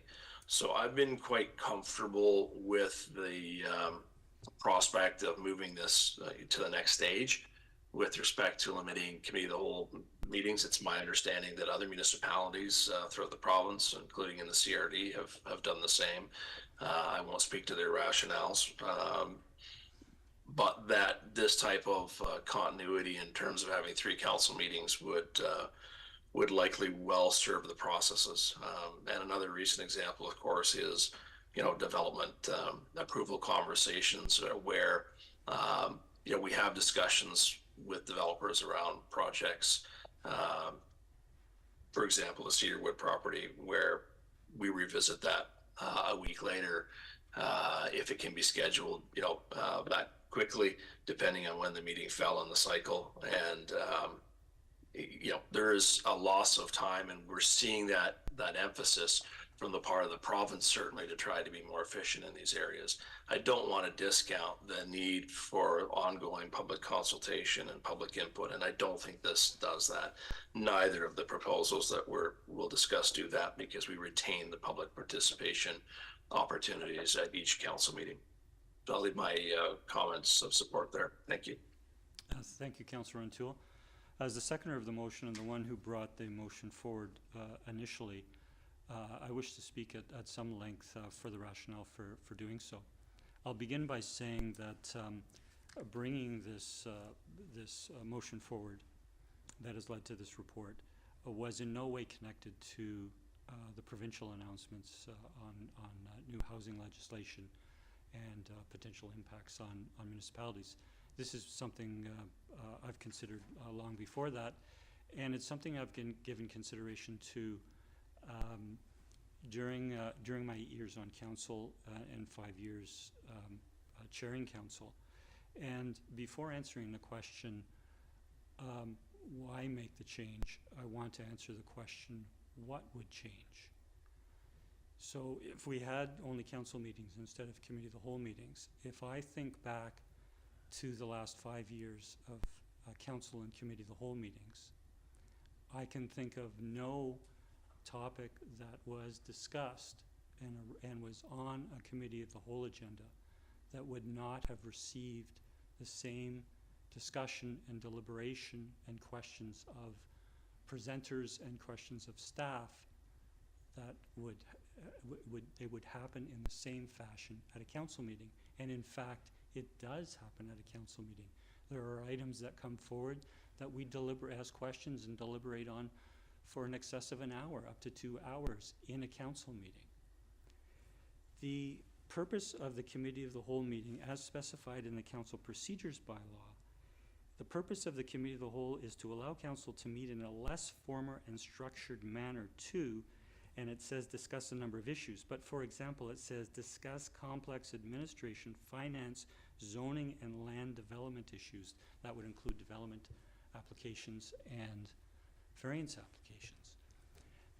In my experience in attending meetings for 20 years is that the most deliberated, the topics that have the most involvement from the public at committee of the whole meetings are development permit applications major development permit applications, with or without variances, development variance application permits, and the major plans that we have brought forward, whether it be the Parks Master Plan, whether it be the Active Transportation Plan, whether it be the Climate Action Plan.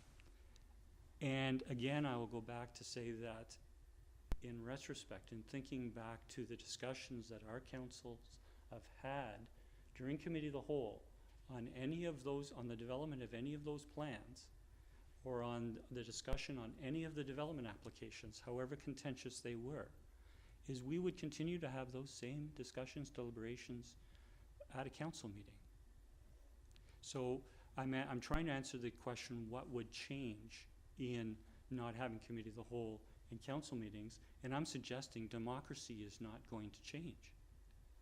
It is not going to change in terms of the public's ability to participate at meetings. And let me use an example. A development application comes forward with or without variance. It comes to a Committee of the Whole meeting. We have a presentation. We ask questions of the presenter, of the applicant. We have a report from staff. We ask questions of staff. And what is the decision that we're making at that meeting? It's whether or not to forward it to the Advisory Planning Committee, which is a citizen-appointed body. We're not approving the application. We're not initiating the approval of the application. We're considering it, is it worthy to go to our Advisory Planning Commission for further consideration? So we do that at a Committee of the Whole meeting, and then the next week at a council meeting, we do not deliberate all over again or have another presentation from a proponent. The proponent sometimes will come to speak based on some of the comments that they've heard, and councillors, but basically it's a decision which, quite frankly, I can't recall council not after a Committee of the Whole meeting when making a recommendation for a development to go to APC, at the next council meeting then saying no, it shouldn't go to APC. So it goes to APC, then it comes back to a council meeting. It comes back to a council meeting now. It would continue to come back to a council meeting. And then if there's a zoning application, then it's going to have to go through first readings and then adoption, so to subsequent meetings. So I'm trying to answer the question, what would change, and I'm not seeing democracy change by changing to the Committee of the Whole meetings. The rationale, now to answer the question why, which was asked this evening and has been brought up. The question is we have two Committee of the Whole meetings and 2 council meetings for 9 months of the year. And during July and August, we have 1 council meeting and 1 Committee of the Whole meeting. And in December, we have 2 council meetings and 1 Committee of the Whole meeting. For successive summers, not every summer, but for a number of summers, with only 1 council meeting, we have had enormous agendas. And the purpose of Committee of the Whole isn't to say, okay, if we're going to have a very, very large council agenda, we've had council agendas where we have had to refer agenda items to a future council meeting because council did not want to continue to sit for a 4th or a 5th hour into that evening. So what it does is it balances the workload of council and staff in terms of being able to have more flexibility and where these items are brought forward, rather than having to wait to say this development application has to come forward at a Committee of the Whole. So I think that this does streamline. One of the more important questions, and it's in the letter of correspondence from Peter Wainwright, that I think has been asked, is that one of the provisions, or one of the things that is allowed for by having Committee of the Whole and then a council meeting, is a council member could change their vote if there was new information, or the decision of council could change. And I will agree that we have had Committee of the Whole items that have been contentious in the sense that there is a large public interest, that it is something significant in our community, and we're giving consideration to it. I can think of at least 2 occasions when, at a regular council meeting when a contentious or an item that received a lot of Q&A between staff or between council and staff or council and a presenter and a lot of deliberation amongst council, council made the decision to refer the item to a future council meeting to consider further. And one of the provisions is a council member can say during a council meeting, during deliberations, I feel with the discussion that we've had this evening, with the information that's been presented and new information that I've heard tonight, that I need more time to make a decision. And we have done that on a couple of occasions, the last council and this council. And that won't be removed. Council still has that provision. So I do believe that this is a path forward. I do believe we will be more effective. It does not change democracy in terms of how council will deliberate on matters, and it does not change democracy in terms of the public's ability to provide the level of input that they provide today to council's deliberations. So again, this is only speaking to one of the two changes that is in this motion. This motion is removing committee of the whole. It is not speaking to removal of the special public participation period at the end of at committee of the whole meetings. And if we want to speak to that in a motion arising after this motion, we can do so. I will leave my comments there. Councillor Duncan. Yeah, thank you. I agree with the points that you and Councillor Rintoul made about the rationale for why we had this. I think what I wanted to add was that the impetus for this was really in our council's evaluation, or at least from my perspective, about what makes better quality of decision making. And we were looking at whether quantity of time spent and quantity of time dedicated to public input was going to result in better decisions, or whether there was ways we can do it that was more efficient with time, potentially staff time, and elected official time, and public time if they have to attend the meetings, that would still result in a high quality or a better quality of decision making. And so I know there's the concern about the reduction in potential time for public input, I think has been addressed. Majority of meetings, we don't have a single person who comes up for public participation, and so I don't think that having a reduction in committee of the whole would affect that. We might actually end up with people who have to all save their comments for council. And I would also say that simply, I know this is partly about public participation in committee of the whole, but I know that it's also been included as removed from council meetings. So I'm not sure when to put my comments for that, but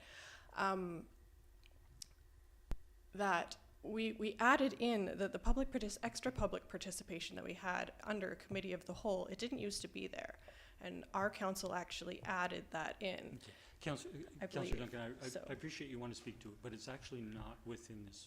If it was removing of the committee of the whole, because that was an extra public participation opportunity that we added into committee of the whole that now we would be taking away by removing committee of the whole. So, fair enough. Please continue. Yeah, that's why I'm putting it there, that additional opportunity for discussion. They were both aimed at, I think the one we added to committee of the whole was general public participation. Sorry, if I can interject for just a moment. No. If I can Just interject items for only? just Okay. a motion and just a moment and turn to staff, Mr. Humble, perhaps. Council amended the procedures bylaw as you referenced it in 2020 and 2021 to add a special public participation period after a permit or development variance permit application presentation. Yes, and as well, I believe for general public participation at the start of the meeting as well. Yeah. So we already have general public participation at the beginning of our council meeting. Correct. So we're not losing that, but no. Councillor Duncan may have been making reference to that if the motion were to pass as is on the floor, that we would, because we're only having council meetings, when a development permit application and or variance permit application comes forward at a council meeting, under the motion that's on the floor, we would continue to have special public participation after that, because when we passed the motion, it was, when council made the amendment to the procedures bylaw, it was to add that special public participation after those particular applications, development and variance applications. And we'll be continuing to receive those. Only under this motion, it would be at council meetings. He's lost me. Sorry. Okay, so there's two things here that we want to clarify if council's wishing to make some changes. The one clarification is through the current motion right now is to put the public's notice forward for the council procedure bylaw amendment 2264 in relation to the elimination of committee of the whole, which is fine. The other thing, though, we need to clarify, just from the discussion I'm hearing, is do we want to eliminate the special public participation, just like we had in committee of the whole, to continue in a council meeting? Right now, the way the amendment is presented this evening for tonight for consideration, that has been removed. We will, right now, there is the regular participation process, 20 minutes, that's the general thing. In the procedure bylaw right now, it includes if a development application goes forward at a council meeting, that there would be a special public participation on top of that, just specifically for that application. Right now, staff's proposal is to remove that too, but if council wishes to maintain that, that's up to council. Thank you, Ms. Nelson, but the motion on the floor is only to remove committee of the whole meetings. Exactly. So those special public participation meetings would continue at council meetings. Correct. Thank you. Councillor Duncan, you had the floor. Yeah, thank you. I think I was just kind of addressing that right now in the procedures bylaw, because we have four, technically, currently, not right, we have 4 meetings, so there's 4 times the public can come forward. This procedure, this amendment would have 3 opportunities, and potentially, if we discuss later, removing one, there was more. We've heard concern from the public, so I mean, I can take all of my discussion to public participation opportunities and in general later, if we're gonna, like, if it matters that much about which one I would be discussing removing. But the way I'm looking at it is we would still be removing a potential opportunity for public participation, so I might as well throw it in my comments now. It pertains to both. But is the idea that having an additional day or that we would be removing it was going to be somehow anti-democratic is, when I was looking at it, was whether or not the additional minutes that might be spent or with people coming forward actually increases the quality of our decisions. And the fact is that usually it's the same people who will come forward in general public participation, and then they will come forward twice for the DP permit, both during council and during committee of the whole, and say the same things. So the likelihood that we would be receiving less pertinent information from the public by removing this, I didn't see that as being a risk. I also found that simply having more opportunity to say it and having more people be able to come forward doesn't necessarily introduce more information, as we may have 10 speakers who come forward and repeat the same concern. Once that concern is on the table for me to consider, the fact that 10 people had it doesn't matter to me. If one person brought it up and that concern was actually really important, but only one person in our whole town thought about it, I consider that important. If 10 people, 100 people come forward, but they have misinformation, which we know happens a lot during our development applications, I'm not going to consider that any stronger simply because 100 people came forward with misinformation about it. For example, whether or not a developer was even proposing a thing. Sometimes we had to sit here for an hour and hear people object to something a proponent had actually not even proposed, and neither had I. And so looking at quality over quantity, this doesn't concern me. the idea of losing an opportunity for sober second thought, again, I think comes down to what we would be looking at with this is the quality of the people in the chair and how they look at making decisions. And so, as the mayor pointed out, if we are finding it's a difficult discussion, we frequently defer and we'll come back to it. Simply having that opportunity that's in the procedural bylaw for a committee of the whole and a motion to be made and then it come back. If we are people of, I think, goodwill and who are willing to consider, we may change our minds and perhaps make a better decision with that second time. But another council or another type of councillor may not, even though they've had that second opportunity that's written into the bylaw, they still might not really be considering the question. So I feel that it comes down to, if they're people who need that time and will take that time and know that they do take that time. If they're the kind of people who aren't, simply making them sit the second time isn't going to make a difference. And one of the positives that we have in this report is the idea that by having the fewer meetings, we're less likely to have to reschedule a meeting to a Tuesday or move them around for a statutory holiday. And one of the things that we've been talking about as a council is, of course, having to look at council remuneration and how that might bring in, every election cycle, new people into these chairs. And I think that anything we do to reduce the amount of time that people might have to take away from a regular hourly job to make it more predictable, and not, that it's always going to be on a Monday and it might not move around to different Tuesdays the way we do with budgets, is more likely to get people in this chair and increase kind of the quality and the breadth of the input that we're getting on a routine basis. Thank you. Thank you, Councillor Duncan. I'll turn to Councillor Gannett. Thank you, Mayor. It's interesting, when we had this motion come on December 18th, I was reading in the Times Colonist that Victoria was actually considering adding committee of the whole meetings for the purpose of having more informal discussions. So that was an interesting read for me when I saw that. I don't support eliminating committee of the wholes. I think they serve a good purpose for several reasons. One being, in the question I asked earlier, succession planning and mayor's absences. And if you have members of your committee that have not sat in the chair, you're going to have poorly run meetings if they've not had that experience. And we're not just making this decision for now, we're making the decision for councils in the future. So there may be people that are sitting in this chamber for the first time that have never chaired a meeting, and suddenly they have to. So that is a concern for me. And also, quite often, mayors served as councillors at some point in the past, and they've had experience chairing meetings, and that's a valuable thing to get. And if they go on to do CRD board chairing and all the rest of it, it's all an important component moving forward. That's a concern that has not been addressed in this for me.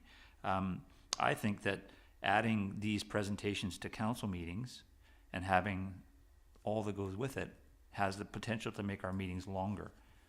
And when you have longer meetings, your decision-making processes start to fail you because you get tired. So you may make poorer decisions in the end. And to speak to the point about reflection, for me, committee of the whole is an important informal discussion where I get to hear other councillors' points of view. I get to hear questions and answers from staff.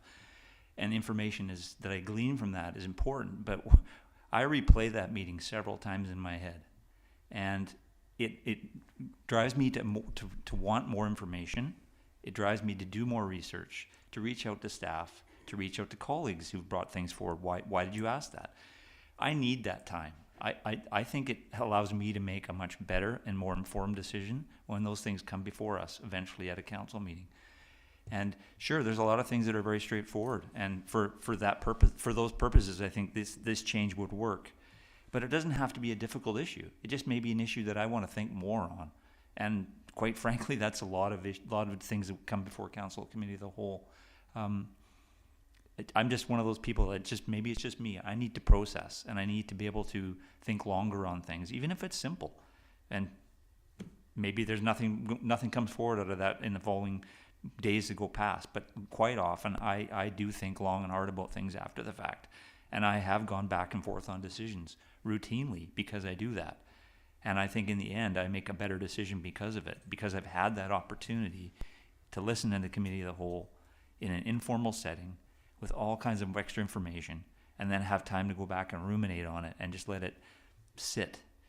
And for that reason alone, I really struggle with making this decision in terms of losing that opportunity, and then having something come before me on a Thursday afternoon and having to make a decision potentially on a Monday. That for me is not adequate amount of time to dive deep into something, whether it's difficult, contentious, or whatever have you. I think we do a better service to our community by taking longer to make our decisions, and I think the committee of the whole allows us to do that. Thank you, Mayor. Thank you, Councillor Gurnett. Councillor Keith. Thank you. So when I voted to move this forward to today, and initially I thought, yeah, that makes sense, good idea, more efficient.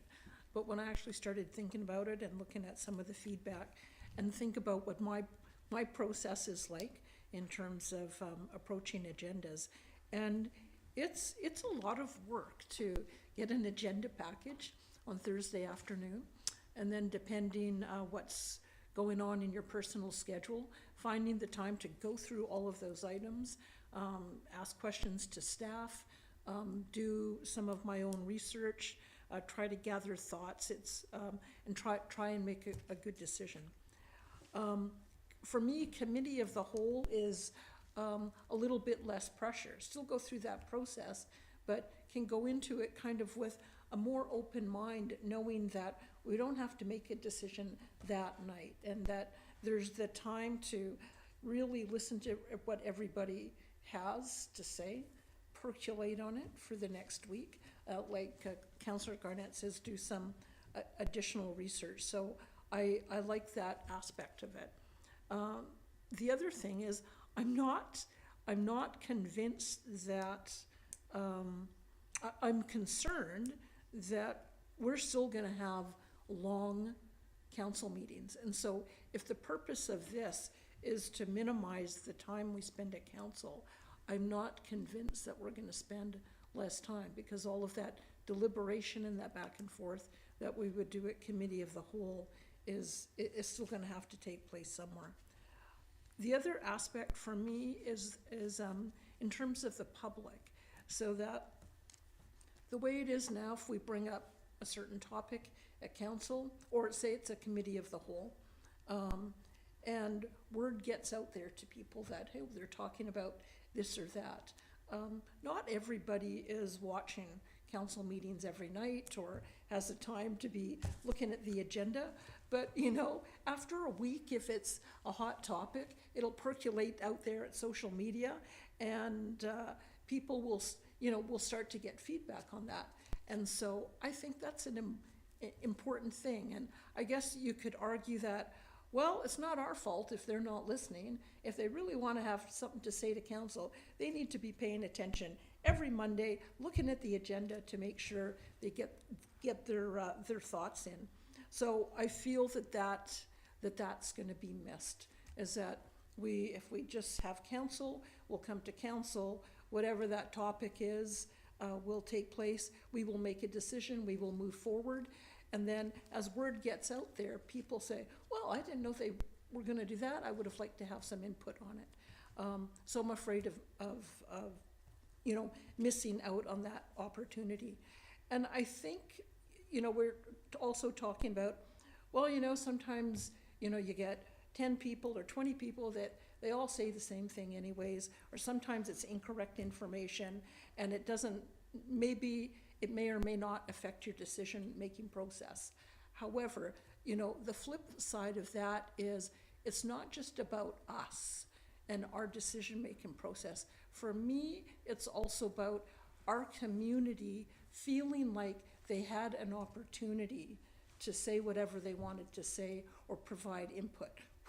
Whether it was wrong or not, whether it was the same thing that 10 other people said, I think that's important. And if it means that we have to do some more meetings in order for the community to feel like they've got more opportunities to get the information and get engaged, I'm okay with that.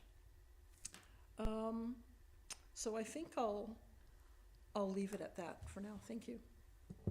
Thank you, Councillor O'Keefe. I'll turn to Councillor Novick. Thank you, Mr. Mayor. I support the motion as presented, even though I stated earlier that I'd like to see some adjustments to it. I think the principle of removing the committee of the whole meetings based on what the mayor has told us is valid. I too see the committee of the whole meetings often providing us with a lot of duplication. We may have a presentation, we may make a recommendation, whether it goes to APC or not, it then comes back to council, and we tend to rubber stamp those things. It's rare that those things that have gone through the committee of the whole process get a more in-depth debate the second time. Sometimes, yes, it does happen. But over the course of a year, I'm satisfied that 3 good council meetings a month will cover all of our business. But that being said, I still feel strongly that the ability to call for a committee of the whole meeting, should the situation demand it, is something that we shouldn't ignore. Whether that comes out of an amendment that that is presented when we finally do vote on this, or perhaps not at all if there isn't enough support for it, I understand. But I don't have the same concern that some of my colleagues have with regard to the sober second thought and more time to reflect on these things. Yes, it may happen for certain items, but there are plenty of items that come to council where it's a one-shot deal, and you've got one opportunity to go through it, review it, do your research, and cast your ballot. So I don't think that's going to change anything dramatically. I think having more tools in the toolbox is always a good thing, and I always hesitate to eliminate something completely because it's very hard to get it back again. That's why I went in that other direction, but obviously there was no support. But I'm totally okay with this. We have a 4th open Monday in the month if we proceed with this, where I think the potential for a committee of the whole meeting would be useful, or even a special council meeting if something requires additional thought or additional debate beyond what council feels comfortable in dealing with in a given meeting. So I think this is progressive, and I think that that democracy will not suffer. The public participation will still be there. There's always that opportunity, and there are plenty of avenues for the public to get their feelings known by council, both electronically and otherwise. So I'm okay with this as it stood, although I would have preferred that slight adjustment. Thank you. Thank you, Councillor Novick. I'll take a moment to see if there's any additional speakers. Seeing none, I'll call the question. All in favor? Opposed? So the motion is defeated because it's a 3-3 tie. Okay, thank you, Councillor, for your deliberation this evening. We'll go to the next item, which is... Sorry, point of order. Yes? Motion arising. Please, Councillor Runtoul. I would move, in keeping with the staff report, section 18B, that special public participation component be removed. Development applications. Second. We have it moved and seconded. I'll turn to the mover and seconder to motivate, sorry. Yeah, thank you. And I appreciate and respect the decision council's just made with regard to committee of the whole. In the clarifications, as I understood them from staff to Councillor Duncan.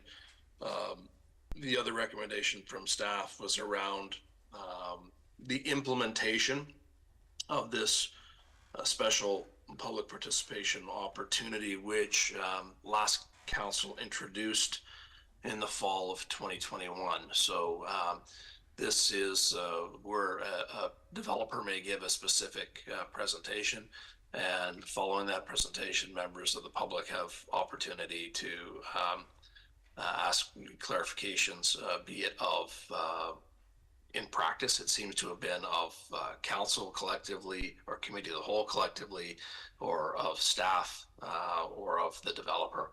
And this is, in my mind, has been perhaps somewhat awkward in our deliberations and in the meeting process, I should say, strike deliberations, but in our meeting process.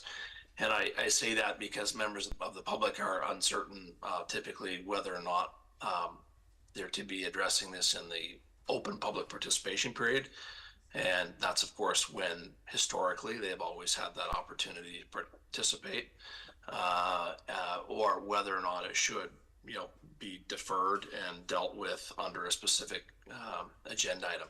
So I think it's a procedural inefficiency that was an unintended consequence of the decision to provide this when it was last reviewed in the fall of 2021. So it doesn't take away the opportunity from members of the public to speak to the matter. They continue to have that on the agenda under public participation. It just removes it from happening at various opportunities staggered throughout the agenda. And so we've seen that on some occasions where a special participation can occur, once or twice on the agenda in addition to the public participation. So I'd like to suggest that the council instruct staff to make that revision to the council procedures bylaw. Thank you. Thank you, Councillor Rintoul. I'm going to turn to Mr. Humble, please. Thank you, Mr. Mayor. Through you to Councillor Rintoul, and I think Councillor Rintoul made reference to 18B specifically, which is noted in the staff report, and I just want to note that 18B is in reference specifically to council meetings. So I just want to clarify that that's the only area of, I guess, additional public participation that Councillor Rintoul is referring to, because if we're retaining committee of the whole, we also have under section 35 the public participation for committee of the whole as well, which allows for the additional public participation both at the beginning as well as following development applications. So I just wanted to clarify that with Councillor Rintoul. Thank you. No, thank you. The intent was for it to be removed in both meeting environments, so to include section 35 as well in relation to both council and committee of the whole. Okay, so I'm not going to take that as an amendment. I'm going to take that as a clarification of the intent of the motion on the floor, and I'll turn to the seconder if they're in agreement. I'm sorry, I was in agreement with removal of 18B, but not the removal in section 35, just to make it complicated, because I saw that one as duplicative with people coming forward twice, thinking they had to make their points during committee of the whole, and then thinking they would have to come back for council in order for us to be heard, for it to be heard, but they'd already been heard, at the committee of the whole when we had the much more robust discussion. So I was happy with removing of 18B, but allowing that additional period where people knew that that was specifically when they spoke to that development application remaining in committee of the whole.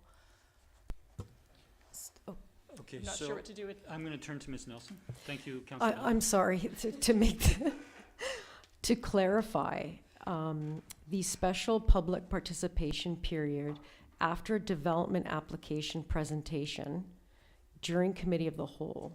Does council want to keep that or eliminate that? That would be under item 37, section 37B in the council procedure bylaw. So I understand the removal during the council meeting, 18B, but under committee of the whole, do we still want to have a special public participation period after a presentation for the development? Because that if you do not, then we would have to get rid of section 37B as well from the procedure bylaw. Okay, thank you for the clarification. I am now turning to 37B. Okay, so the wording of 37B is different than the wording of 18B? No, it's No, it's the same. It's Okay. just, the question is do you want that to occur at committee of the whole and council as well? Okay, so if I can seek a clarification, Councillor Duncan, you do have the floor, but if I can seek a clarification that it is the same wording for both committee of the whole and council meeting. And the reason it was added, while development applications will normally come to committee of the whole, we do make exceptions and they come to council. And so 18B was added in the event that a development application came forward to a regular council meeting instead of the normal committee of the whole. I'll turn it back to you, Councillor Duncan. So the motion as put on the floor by Councillor Rintoul was only the removal of 18B. When he sought to clarify, his intent in making that motion was also to remove 37B. Councillor Duncan, the floor is yours. Yes, thank you. I had seconded the motion as explicit with the 18B, but not with the implied removal of 37B as well. So I suppose if Councillor Rintoul wanted to add that, we could either just do as a second motion. Okay, so thank you for clarifying. So it was not Councillor Duncan's intent to include 37B. So I will turn to it as a formal amendment if a councillor wishes to make it to add 37B to the motion on the floor. And Councillor Rintoul, you can amend your own motion if you wish. Well, I'm not amending it because the motion, as was put forward, was applicable to both committee of the whole and council procedures. So both 18B and 37B. That was the intent of the motion. Okay. But it seems like there's no seconder, however. Okay, so I'm for process, because you only made reference to 18B in your motion, and while I sought clarification, it was your intent to include 37B. 37B wasn't formally part of the motion. So I'm taking the motion on the floor as only including 18B, even though it was your intent. So if your intent was to add 37B, I would seek that you amend the motion that's on the floor, because you did not make reference to 37B in your motion. Well, there's no seconders, so there's nothing to amend. Yes. No, sorry, you haven't made an amendment. I was considering it a clarification and not an amendment, and seeking that you accepted the clarification, but Councillor Duncan did not seek that as a clarification. So it's an amendment is required. I'll turn to Ms. Nelson procedurally, if that's correct. That is correct, or you can do them individually. Remove section 18B right now, and then the next one, 13.7B, if you like to proceed that way. Okay, so the motion on the floor, because it wasn't the clarity wasn't seconded, the motion on the floor is to remove 18B only. I'll turn if there's any further discussion. That's the motion on the floor. We haven't she seconded it. Okay. And Councillor Duncan seconded that. Councillor O'Keefe. Okay, and so just for clarity, 18B refers specifically to council meetings. Okay, refers because specifically for development applications that come forward at a council meeting. Okay, and okay, thank you. I think so in regards to that, I'm content to continue to have the public participation for those as we have it already. I know that it sounded like the argument was they already get a chance to talk about it at committee of the whole, and then it comes back to us. No. No, Okay. sorry. They only get members of the public can speak to development applications, whether it's at a committee of the whole meeting or whether it's at a council Okay. meeting. during regular public participation. Okay. And I guess I liked how we had it, so that, because one of the reasons I recall that we ended up instituting that is because it seemed to be, people hadn't, if we just have public participation up front, they haven't had the benefit to hear the presentation. And so that's where I thought the value was, is that they get to listen to the presentation, and maybe the questions or concerns that they had were addressed. So that's why I liked having that special participation after the presentation, rather than just having it all front-loaded at the beginning, because they might ask questions or make comments that are not relevant, or their questions might be, concerns might be addressed. So I guess what I'm saying is I'm not in favor of the motion then. Thanks. Thank you, Councillor Keefe. I'll turn to Councillor Garnett. Thank you, Mayor. Yeah, I'm not in favor of the recommendation or the motion either. And I'll tie it to the provincial legislation.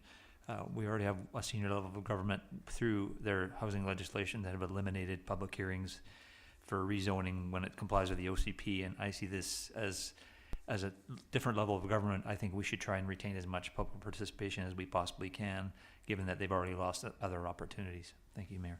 Thank you, Councillor Garnett. I'll turn to Councillor Novick. I don't support this either. I believe what Councillor Garnett said is valid. For those few development applications that aren't going to be fast-tracked because of new legislation, I think there's validity in allowing the public to express themselves after the presentation has been made, so they can ask relevant questions, or at least adjust their presentations to reflect what was delivered in the presentation. So I don't think I will support this. Thank you, Councillor Novick. Seeing no further discussion, I'll call the question. All in favor? Opposed? Councillor Duncan, Councillor Garnett, myself, Councillor O'Keefe, and Councillor Novick. The motion is defeated. Are there any other motions arising on this item? Seeing none, thank you, Council. We will now turn to correspondence, and we did raise an item to 14A. Councillor O'Keefe requested that. Councillor O'Keefe, I will turn to you. Thank you, Mayor. So I wanted to comment on this. You know, I appreciate that staff responded on Council's behalf in regards to the concerns brought up by Sidney Community Association, but I, as a member of Council, just wanted to, you know, make it known that that I feel I need to respond, and that you know, the decisions in regards to how we dealt with strategic planning and engagement, those were decisions of Council, not of staff, and we're the ones that decided to take that route. And I understand that the requirement for more engagement. I support that as well. Many of us on Council now were elected in 2018 because we were looking at what was going on with the Council of the day, and felt there wasn't just that engagement, transparency that we thought was important. And so I get the Sidney Communities Association's feeling that they want more of that. So I guess what I'd just like to say is that message has been heard. I've heard it from other members of the community as well, in terms of them wanting to have more engagement in our strategic planning process. And I don't really think there's a downside to it. You know, when I think about how we go through the process, other communities have that sort of process. Anyways, I'm not looking to necessarily make a decision now about what we do in the future, but I think I just want to acknowledge a message has been heard, and I would hope that when the strategic plan draft comes back to us, I think in the coming weeks, that Council might have some discussion in terms of how we want to approach strategic planning in the future. Thank you. Thank you, Councillor Keefe. Is there any further discussion? Okay, the item is received by virtue of being on the agenda. I will now turn to 15, and 15 has the other items of correspondence that we're receiving for information by virtue of being on the agenda. We're not speaking to them. The one item I will note is that we did, under 15.1, we have 7 letters with regards to the backyard chickens process. That is to come to council at a future meeting. We had an additional letter received on the agenda this evening, so that would make a total of 8 letters under this item. I just wanted to clarify for members of the public who may be watching or submitted letters, and for members of council, that all of those letters will be forwarded to the backyard chicken items at the next time it does come forward to council from staff. With that, we have no notices of motion under 16, no notice of motion under 17, and I would look for a motion to adjourn. So moved. Moved in second. All in favor? Motion carries. We are adjourned. Thank you, everyone.